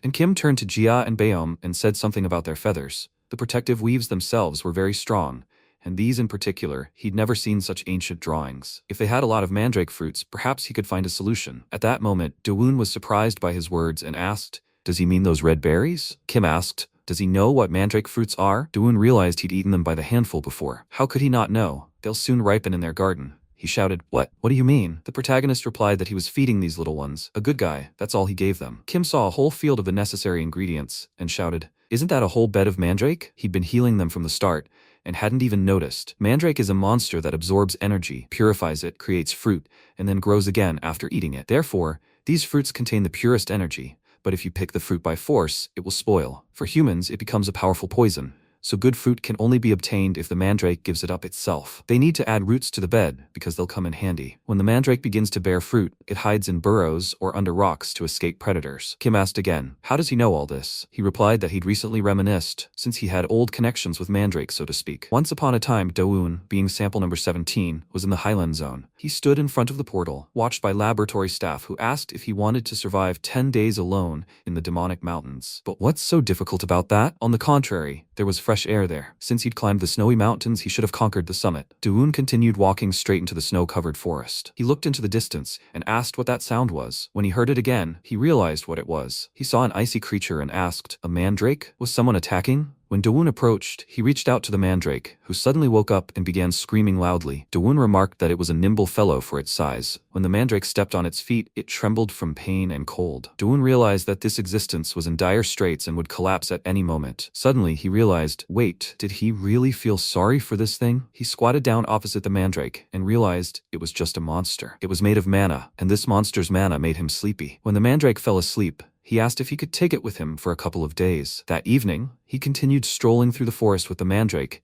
who was making funny noises and sitting in his pocket. He approached a cave and said he would spend the night there. When he entered, the mandrake played with him a little. He lit a fire and said he felt better after eating mana. What an active creature it was. He drank some water and suddenly looked questioningly at the mandrake, who was looking at him with a pitiful look. He realized it was probably thirsty too, so he apologized and offered it some mandrake water. He doused the creature from all sides, and Dowoon asked it not to shake, as it would make it harder to give it water. If anyone had seen, they would have definitely thought it was dancing with happiness. Suddenly, the mandrake vanished, and Dowoon asked, "What's it doing?" He saw a bright glow, and suddenly the mandrake emerged, holding berries. Dowoon asked, "Where did it get them?" The mandrake muttered something in its own language and handed the berries to Dowoon, who was surprised and asked, "Are they for him?" He probably shouldn't have taken the treat from the monster's clutches, but he was still resistant to most poisons, so with Mandrake's sincerity, he decided to eat them. When he tried the berries, he felt an incredible taste. It was sweet, aromatic, and even refreshing. He understood that it was filling his entire body. Were the berries really imbued with mana? But what was he doing there? The mandrake trembled, and Dowoon realized the baby was growing berries right on himself. There were 5 of them, and now 6. He handed the berries to Dowoon again, and he asked,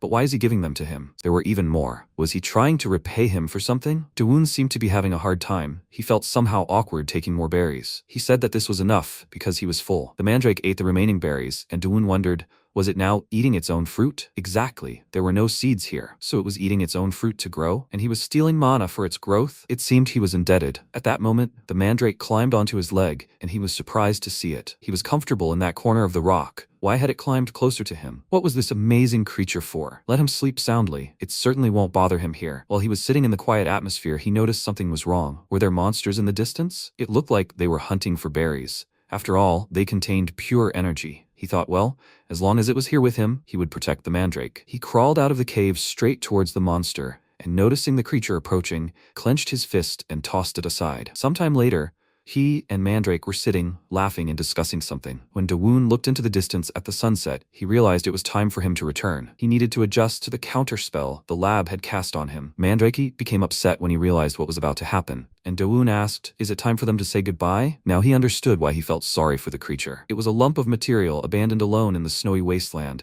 which probably reminded him of himself back then. If he left, the mandrake would likely not survive, but he had to go anyway. A spell had been cast on his object, and if he didn't return in time, he would die. And if he took it to their world, it would become a test subject, just like him. It wasn't a better invention, but a kind of protection made of silk thread. And to prevent it from being damaged or torn, he should wear it properly and not lose it. He tied a special thread to the mandrake's body that would protect it, and the mandrake smiled and thanked him for it. After Dowoon said he was leaving, the mandrake ran after him and began screaming loudly. But he suddenly tripped and fell headfirst into the ground. Dowoon turned around and asked it to take care of itself, apologizing for not being able to protect it until the end. At that moment, Mandreke burst into tears so hard that tears and snot began to roll down the creature's face. Hearing this story, Jiseok and Kim hugged and began to sob as well. Biome asked again, "What? Is this the end? What happened next?" The protagonist replied that he returned there 2 weeks later, but apparently there had been a collapse and the cave was gone. He searched the area, but there was no trace. He apologized to Mandreke in a frightened state, and the others began to speculate about what he could have done. Perhaps he had died under the rubble, or even been eaten. Jia added, "But he did give it the silk thread, didn't he? Perhaps it was still alive." Biome confirmed this thought, and suggested returning to those snowy mountains. The protagonist realized that if it had survived, then that would be it. When they returned to the snowy mountains, they were met by a large number of mandrakes under the influence of the same familiar mandrake with the thread. He turned out to be alive and controlling a whole gathering of similar mandrakes. When the protagonist decided to return to the snowy mountains and suggested the rest of the guys do the same, he thought it would be incredible if he actually survived. At that moment, Dowoon turned around and saw several mandrakes looking at him questioningly. Kim approached him and expressed surprise that he'd even set up a garden for them. He really seems to adore mandrakes, doesn't he? Speaking of which, would he mind if he tried giving them mana? He loves mandrakes too, if he didn't know. Dowoon replied that they must have gotten hungry while building the fence.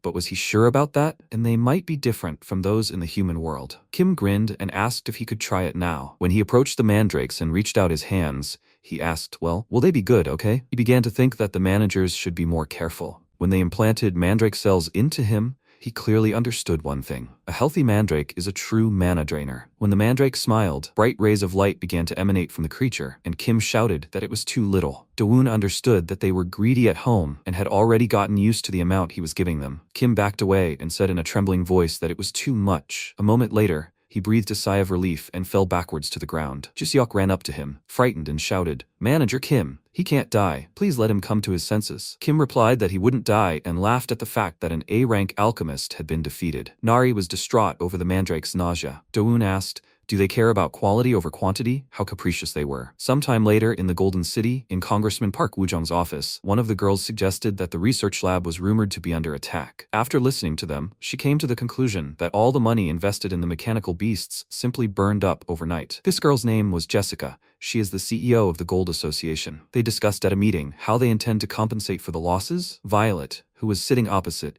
is the vice president of the Red Brick Gang. She did not answer and sat silently. Sitting next to them, the chairman of the Golden City Trade Association, Ki Bong, clutching his head, said that this was not all. He had heard that the chairman of the Hunters Association, Lee Eun-soo, had already launched an investigation. If these journalists had seen him, would he have been afraid of the powerful old man? This question was asked by the chairman of the Hunters Association, Jong Hyuk. Ki Bong jumped up from his chair and started shouting, "Chairman, this is rude." He asked again, "But isn't he right? Let the congressman speak about it." Yu John, sitting opposite them, smiled calmly and asked them not to worry, because he would sort everything out. "It looks like some guy from a secret facility has shown up. Misunderstandings happen. It happens from time to time, doesn't it?" He snapped his fingers and asked them not to worry, as they would soon have a new source of income. They had received reports of a large Mandragora settlement in the mountains. Jessica was delighted and asked again, "Mandragora? An entire population?" Jong Hyuk asked again, "But who could even reach the summit of the snowy mountains? Even those of a higher rank avoid it, no matter how much they offered." He replied that they didn't necessarily have to climb to the very peak. The hunters would only make it halfway,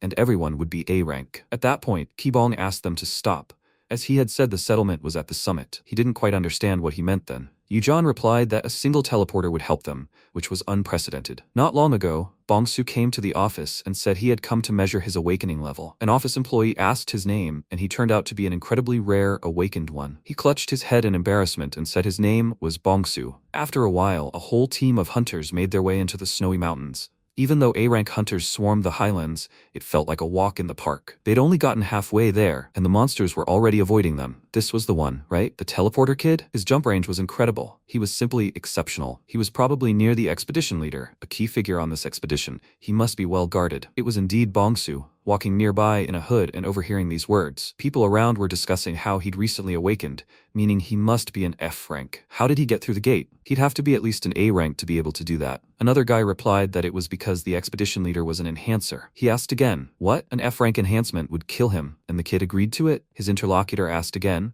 was he even listening? They'd used puppeteer magic on him, and he'd be hypnotized and do whatever he was told. He's a street kid from the slums, and they'd sent him to test his rank. In that case, it wouldn't matter if he died. But was this really a mission from above? Then it's no wonder they were well paid. At that moment, the expedition leader, the amplifier, raised his fist and shouted for everyone to stop. From this distance, they should have succeeded by now. They would begin the mission immediately. The puppeteer grabbed Bong-soo by the shoulder, and now a dark aura emanated from Bong-soo. He extended his hand into the distance, and those around him were surprised that he was starting, and they decided to see what this exceptional guy was capable of. At that moment, an ominous expression appeared on his face, and very loud sounds emanated from the clearing they were in. Numerous mandrakes suddenly jumped up and began to scatter everywhere. Bong-soo stood in anticipation, as did the entire team of hunters. They were amazed that this was actually possible from such a distance. Perhaps due to the enhancement of his rare ability, it was happening, and it looked terrifying. A moment later, Bong-soo fell headfirst to the ground and lay motionless. The people around him began to scatter, shouting,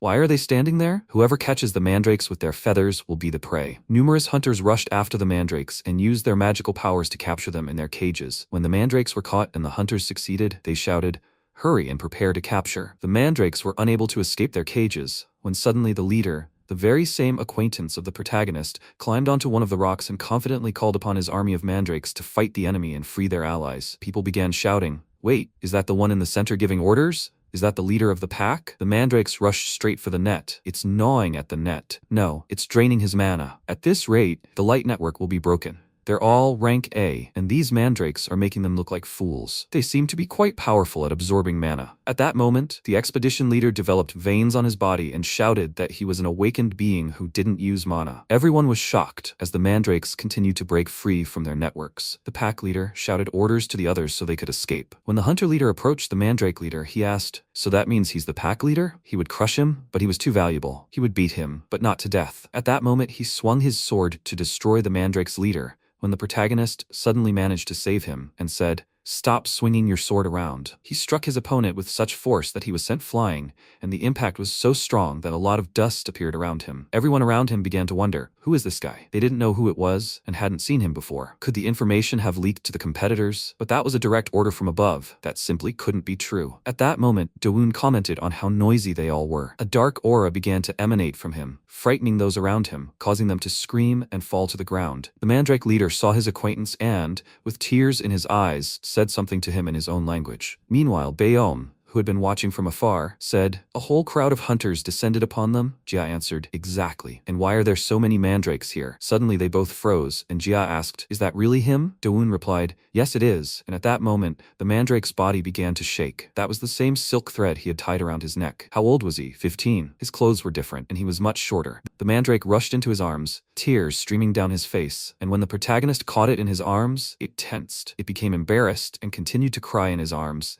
and Dawoon thought the creature looked just like a puppy. At that moment, Dawoon looked ahead in surprise and saw a huge number of mandrakes approaching him with upset expressions. Dawoon asked again, "Are these friends?" At that moment, the mandrake leader ran out of his arms and spoke a word in his own language. The other mandrakes supported him and also began to talk. Dawoon realized that he had really become the leader of his flock. At that moment, his whole body shook, and he asked, "Is he standing on tiptoe? Was he trying to appear taller?" He had already learned to express himself, and he was still the same. At that moment, Jia and Baeom descended the mountain, and he continued to say that they would see him again. Baeom confirmed that he was indeed following the same thread. "Who would have thought he was alive?" Baeom asked. "So, now he'll be raising him in his garden too?" Dawoon scratched his head and replied that he didn't mind the garden, but if he had already found his friends, he himself wouldn't want to part with them. It was better to let them go now than to be disappointed later. Baeom asked again, "What should they do with those?" It looked like they had come for the mandrakes. Dawoon noted that this was true. They needed to drive them away. At that moment, he turned around and was stunned by what he saw. It was Bongsu,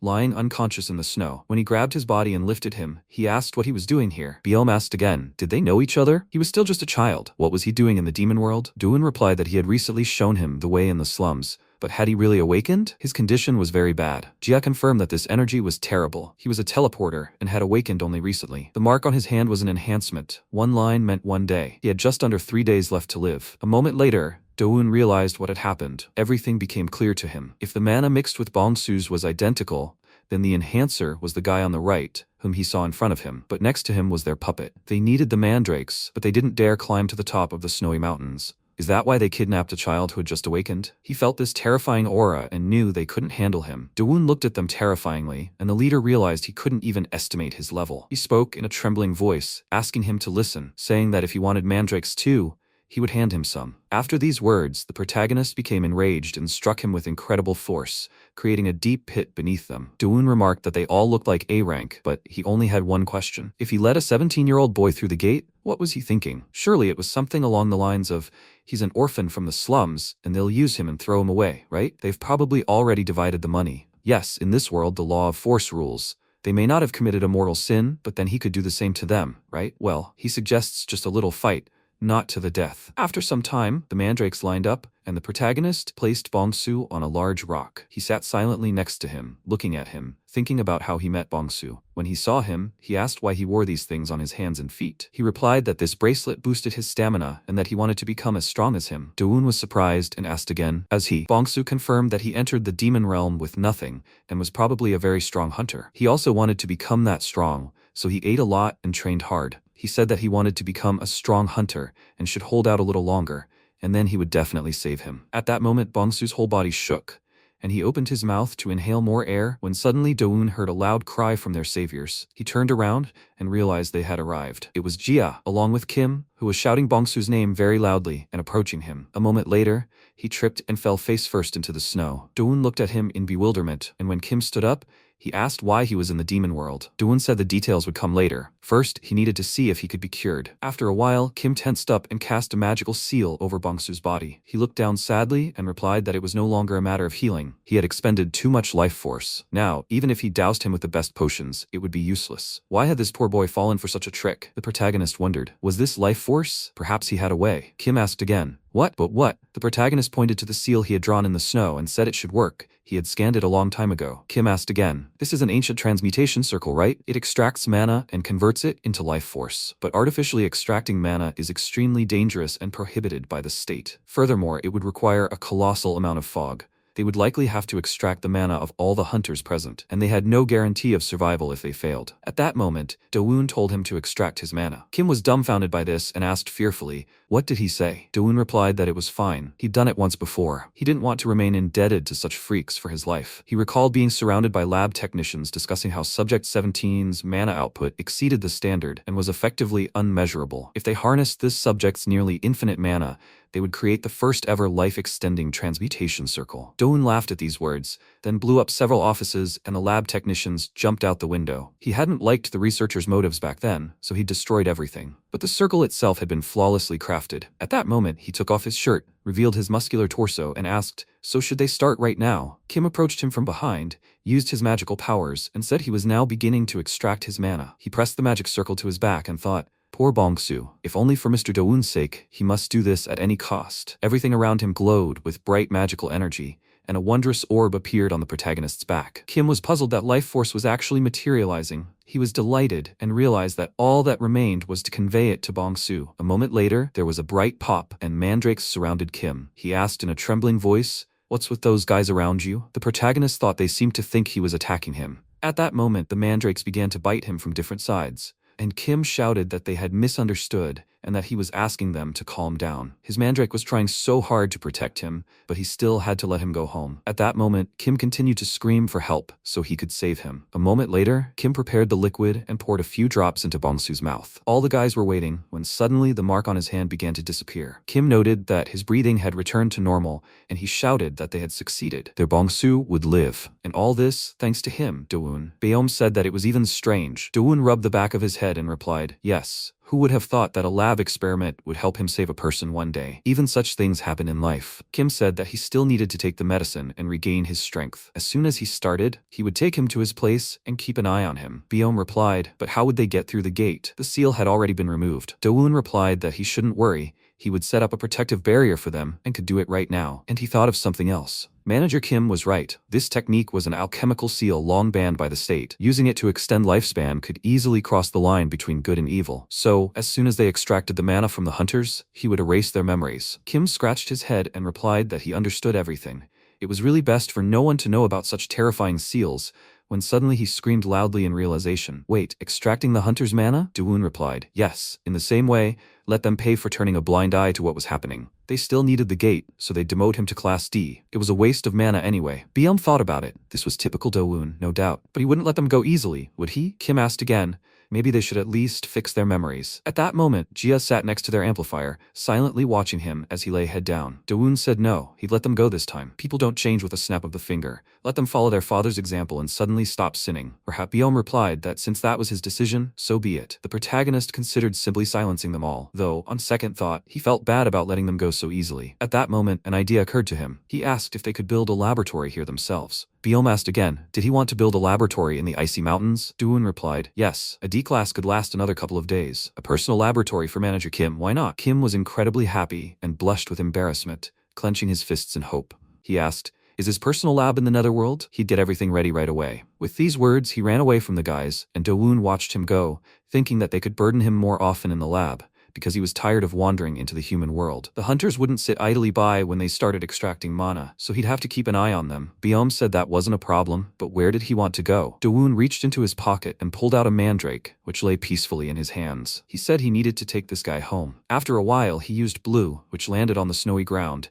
and when Do-woon approached, he asked him to wait a minute. He grabbed his bag, which contained many mandrakes, and opened it. The mandrakes ran out and scattered in all directions. Do-woon remarked that they were having fun. Whether he was human or monster didn't matter. Everyone would be happy to return home. The mandrake leader was smiling as he sat on the protagonist's shoulder when he suddenly picked him up, and the mandrake looked ahead, questioningly. When he released him, he realized it was time for them to say goodbye. He couldn't carry him around as their leader just because it was convenient. The mandrake turned to him, puzzled, and returned to his arms. Do-woon replied that they weren't saying goodbye forever, and that he, too, now lived in the underworld, and they would visit them from time to time. At that moment, the mandrake extended its hand and ran off into the distance. The protagonist turned and asked where he had gone. He looked upset and answered something, and Do-woon asked again, is he inviting him along? Do-woon followed, wondering if this was the opposite side from their lair. When they reached the special place, the mandrake made a new sound, and Do-woon asked again, is this where it is? They entered the cave, and he realized it was almost like that other cave. It wasn't abandoned, it was even clean, and the tracks showed it was often walked here. Was there the same crevice where he grew berries? At that moment, the mandrake pointed to that crevice, and he was delighted when Dowoon asked, did he find this place himself? At that moment, he turned and saw the mandrakes approaching them. He asked, are they looking for their leader? One of them, a mustachioed mandrake, looked at the leader. They exchanged glances in silence, and at that moment, the leader removed his headband and handed it to the new, mustachioed leader. Old Mandrake was overjoyed and embarrassed, but the previous leader confidently handed him the headband. The protagonist realized, had he really handed over his power for this man, but was he really sure of it? Mandrake looked away silently and didn't answer, then shed tears and confirmed these words. After some time, they lit a fire in the cave and sat together. Dowoon smiled and said that he understood everything. Everyone chooses where to live. He looked at the sky from which snow was falling, and he understood that if this is what he wanted, then everything was fine. After some time, Bongsu, lying on the stone, began to stir. He opened his eyes and asked, what the hell is that? Beom, wearing a terrifying mask, looked at him, causing Bongsu to become very frightened. Realizing what was happening, he exclaimed loudly and jumped up. Jia and Beom noted that he recovered quickly. He looked ahead in bewilderment and asked, is that a monster? At that moment, Jia said, welcome to the underworld, boy. He realized where they were and was dumbfounded. After some time, Bongsu turned and looked into the distance. Jia reasoned that he was still dissatisfied. She hoped it wasn't because of them. Beom confirmed that this was probably his first time here, and that he was a baby who had returned from death. No wonder he was in shock. Bongsu stared silently at the floor. Remembering how the office worker had told him he'd been awakened, he'd been very surprised, and she'd congratulated him on the occasion. After that, he'd run out of the office and realized his sister was right. He really wanted to tell her. But before he could even run out of the office, one of the hooded guys called out to him in the hallway and asked, is he another awakened? Bongsu replied, yes, but who was he? The guy had mentioned that he had the ability to teleport, hadn't he? He was congratulating him because he was now a hunter candidate, and he could call him senior. At that moment, he'd thrown a soda into his hands, and Bongsu looked at him in confusion. The boy explained that it was an introductory drink and that he should drink it down to the bottom, as it was good for his mana. Bongsu was delighted and thanked his elder, then drank the drink. At this point, he gritted his teeth in anger and realized that this was how it should have been. What kind of hunter was he? He was a street kid from the slums, after all. He felt very sorry for him, thinking about his sister Puck, clutching his head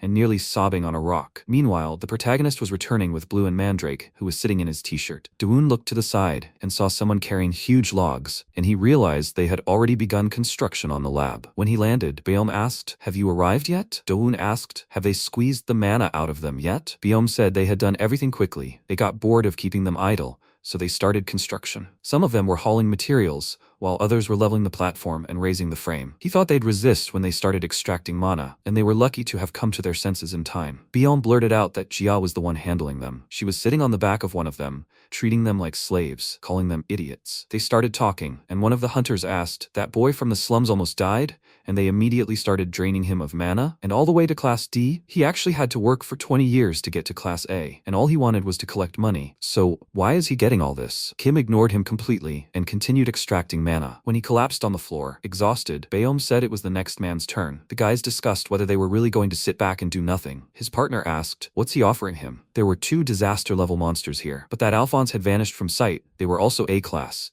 and if they got together, but before he could finish his sentence, Jia kicked him in the head, causing his nose to bleed. She became very angry and asked again, together what? After a while, she calmed down a bit, and Beom noted her difficult personality. Kim silently watched the proceedings and said nothing. Jia said that they should all listen to her. She might not understand some things, but she would fight for her people. Did they catch everything she said? Jia stood confidently in front of the destroyed opponents and told them not to mess with her. Let them decide now. Will they give up in a good way, or will they be destroyed? She looked so terrifying that the guys said they would obediently give her mana. At that moment, Jia turned around and screamed. Who said rest? That way, they wouldn't make it until tomorrow. Dowoon looked at her with a smile and said that Jia was really scary like that. The guys apologized to her immediately, even though they had a lot of bruises on their heads from her blows. Beom said that at this rate, they'd finish everything quickly. Maybe they could leave the lab to them? Dowoon replied, yes, they know how to build, so he was counting on them. At that moment, Kim approached Dowoon and said he was back, and mana had been disposed of. Dowoon thanked him for his work and then asked how Bongsu was. Kim scratched his head and replied that he had recently woken up and was already recovering, only he looked depressed. Did he want to talk to him? Dowoon was stunned by what he heard and said nothing. A moment later, he approached Bongsu and asked him from behind, so, He's already woken up? Bongsu turned around and was surprised. That's Dowoon, right? He didn't answer. Yes, let him drop everything and not complicate things, addressing him informally. Dowoon considered his appearance and realized his bangs had sagged. Was that because he was near death? And his mana core had grown. Was that because of him? He would have to find out. At that moment, Dowoon asked why he looked so strange. He had brought him back to life, and he seemed unhappy. Bongsu lowered his head and replied that he simply felt like he was no good for anything. Sister Pak believed in him, gave him money for the trip, but he, like a fool, trusted the first person he met and now doesn't know how to live. With these words, he began to sob, and after a moment of silence, Dowoon called his name and asked him to come with him. At that moment, the hunters, who had overheard this conversation, turned around in surprise. The protagonist approached them and grabbed one of them, a man with strange-looking glasses, and asked, "Is that him?" At that very second, he punched the guy and broke his glasses. He flew off to the side, and Dowoon asked. He approached him, told him lies, and cast a puppet spell, right? If he wants, he can kill him for it. What will he say? Bongsu approached him while the boy shook with fear and said nothing. He lowered his hand and said, "No, that's not necessary. He's alive. This guy's exhausted. What's the point? People like him will appear, and they'll be found everywhere. He needs to get stronger so no one will dare treat him like that again." Dowoon smiled and confirmed these words, then told the boy to go to work, because he was alive thanks to Bongsu. The man stood up, covered in blood, and uttered words of gratitude, after which, Dowoon said, "Bongsu, he'll start with mana training with manager Kim." Bongsu was stunned, and Kim, grabbing his shoulder, said, "Yes, he's from the slums too, and he'll help him." Biom asked again, "So what? He's from the slums too, and he's not ashamed of it." Jia chuckled at how comforting his face didn't seem to work. Bongsu burst into tears after such strong support and words. He thanked all the guys and hugged manager Kim. Dowoon smiled and thought that if he was properly trained, he would be even more powerful than Jiseok. At that moment, the mandrake in his pocket rejoiced at the situation. Biom noticed this and asked, "Did he really bring that mandrake back? Did this creature really have a new thread?" The protagonist replied, "Yes, he simply passed on the previous thread to another mandrake.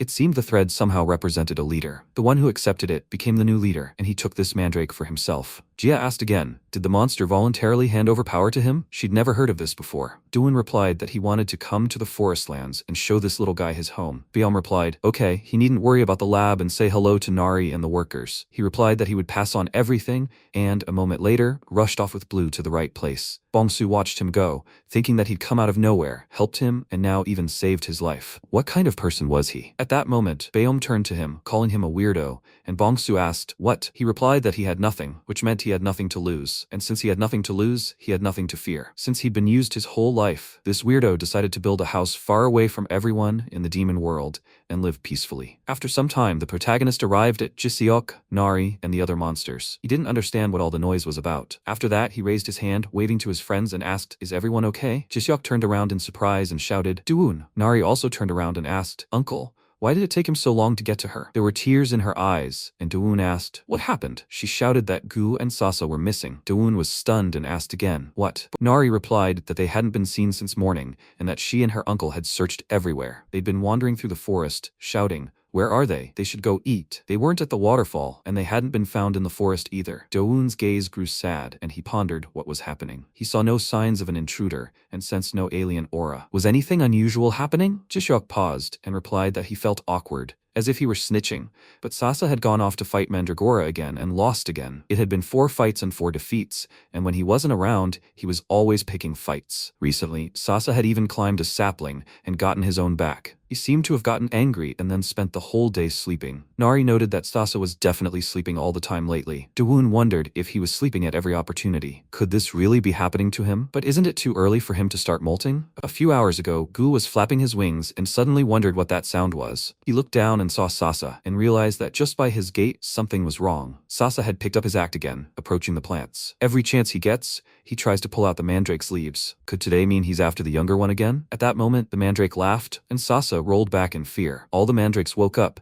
and Sasa found himself surrounded by them. His courage was commendable, but he was no match for them. They were too strong. Sasa was terrified when he saw the terrifying faces of the mandrakes, who began attacking him moments later. When the fight broke out, Sasa rolled over several times and ended up with his head in the ground. Sasa began to cry and tremble with anger, when suddenly she saw a petal in front of her. Gu approached it and asked, "There's plenty of grass around, so why does he need that?" Sasa continued to circle the flower, and Gu told him to eat it, as he'd chosen the one with the most mana. When Sasa had eaten his fill, he was delighted. Gu asked again, "Is this how he feels when a worker cooks for him?" At that moment, he froze and asked why his skin was bulging. Was he really about to molt? Molting is an ordeal no easier than hatching. If the temperature and humidity aren't right, He could die without shedding his shell, and there's no way to help him directly. Any outside contact during the molt could cause an unwanted mutation. At that moment, Sasa rose to his feet and made a strange sound. Gu realized that, judging by everything, his molt would begin soon, but he was too small and might not have the strength to shed his shell. He needed to move him to a suitable location immediately. After a while, Gu rose into the air and began screaming in terror. Is anyone here? Jisiok, meanwhile, was tending the garden and filling a bucket with water. Nari was also minding her own business, running through the forest. Gu wondered where everyone was. He needed to take Sasa to a warm, damp place immediately. After a moment, he realized he wouldn't even be able to explain this to Nari or the workers. He wondered when Dowoon would return. Sasa, meanwhile, looked at him questioningly, and Gu said there was nothing they could do. He picked up Sasa and said he would have to carry him to the right place himself. Gu continued to drag Sasa, and it was already dark. Gu thought it was just a small cave behind the mountain,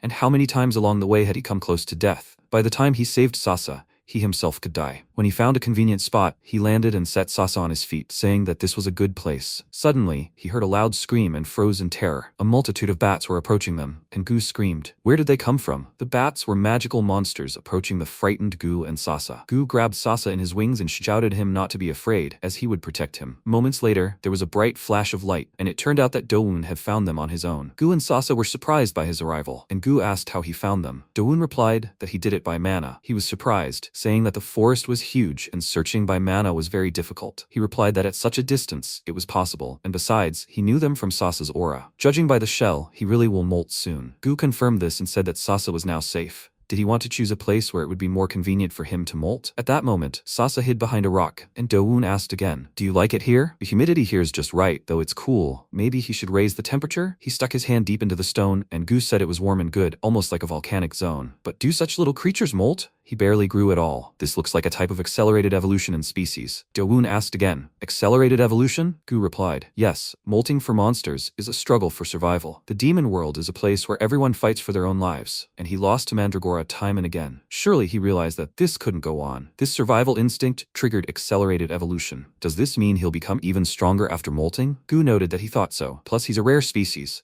and no one knows what he'll be like after molting. Dowoon remarked, Sasa, I'm curious what will come of this. A moment later, a bright light appeared in their room, and Gu froze and asked again, what is that? Dowoon was also stunned and opened his mouth in amazement. From that very crack in the stone, a huge flower appeared, which grew from Sasa's head, and he emerged from the stone delighted and uttered a phrase in his own language.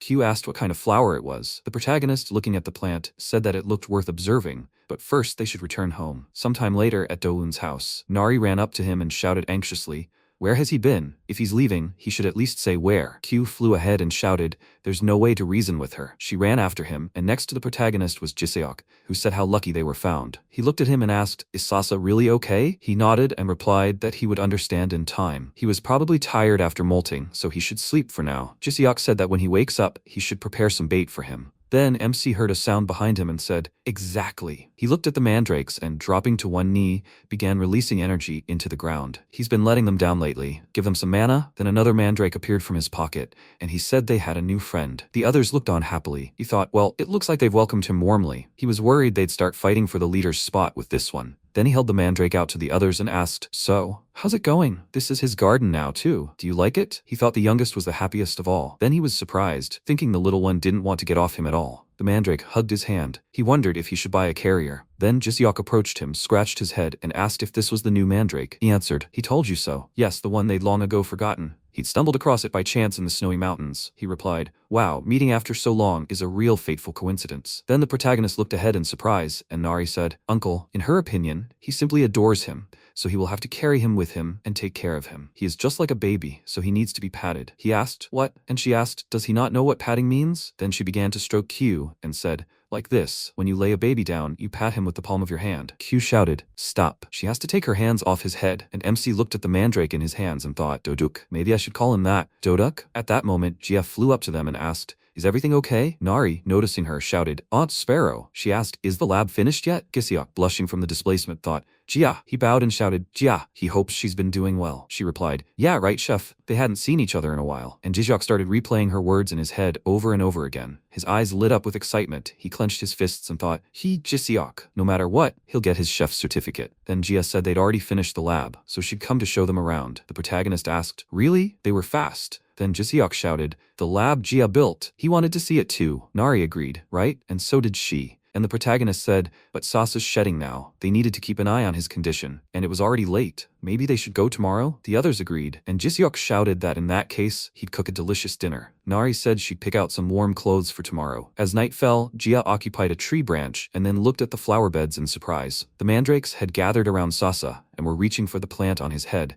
and then one of the mandrakes lifted him above its head, while the others dug a hole. After that, they planted Sasa in the ground. He tried to jump at them in response, but he couldn't move and became frightened. At that moment, MC approached him and asked, so that's why he changed so much. Nari stood nearby and asked, Uncle, why did he become a flower pot? He put his hands on his waist and said, it looks like he disguised himself as a plant to get close to the mandrakes. Jia descended to them and said that the mandrakes had also planted him. Sasa made an irritated noise, and Q shouted, enough, why is he eating this? And the protagonist asked, is it so offensive? Then he'll get it, they should go to bed. After a while, everyone had dressed in warm clothes, and Nari exclaimed, wow, this is amazing. They approached a tall building, and Jiseok was surprised. They designed this themselves? Nari ran ahead, and the protagonist said, it's well made. She said, Uncle, there's even a handle on the door. Will they go with Auntie to take a look inside? Then Baeom approached the protagonist and said that he and Jia were construction pros. He folded his arms and replied, yes, it turned out great. He thought that now they could lift the curse from the guys and get down to serious business. At that moment, manager Kim ran up to them, holding out his hand, and said,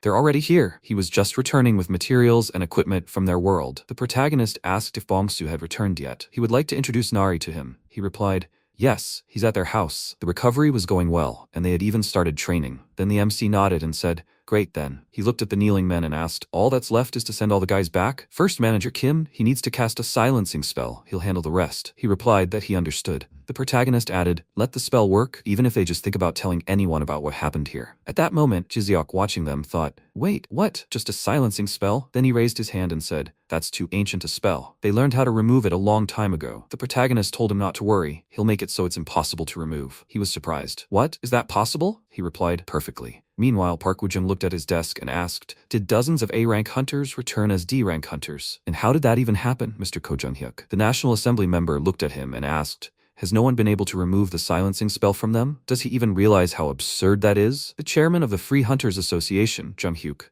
looked up at him and asked if he remembered the silent spell incident 57 years ago. It was happening again. Someone had sealed the mana spell, and it couldn't be removed. Woojung wondered if that was the same incident 57 years ago. Then he said it seemed to have something to do with Chairman Lee Un-soo, since the technique that director Han Myung-do would seal was also considered obsolete, right? According to an insider, Chairman Un-soo seemed to know whoever had ignited the TDA lab. Woojung thought, nonsense, obsolete, they just messed something up, although maybe this was a chance to get rid of Un-soo. Then he said it couldn't be helped. They'd start the slum cleanup project earlier than planned.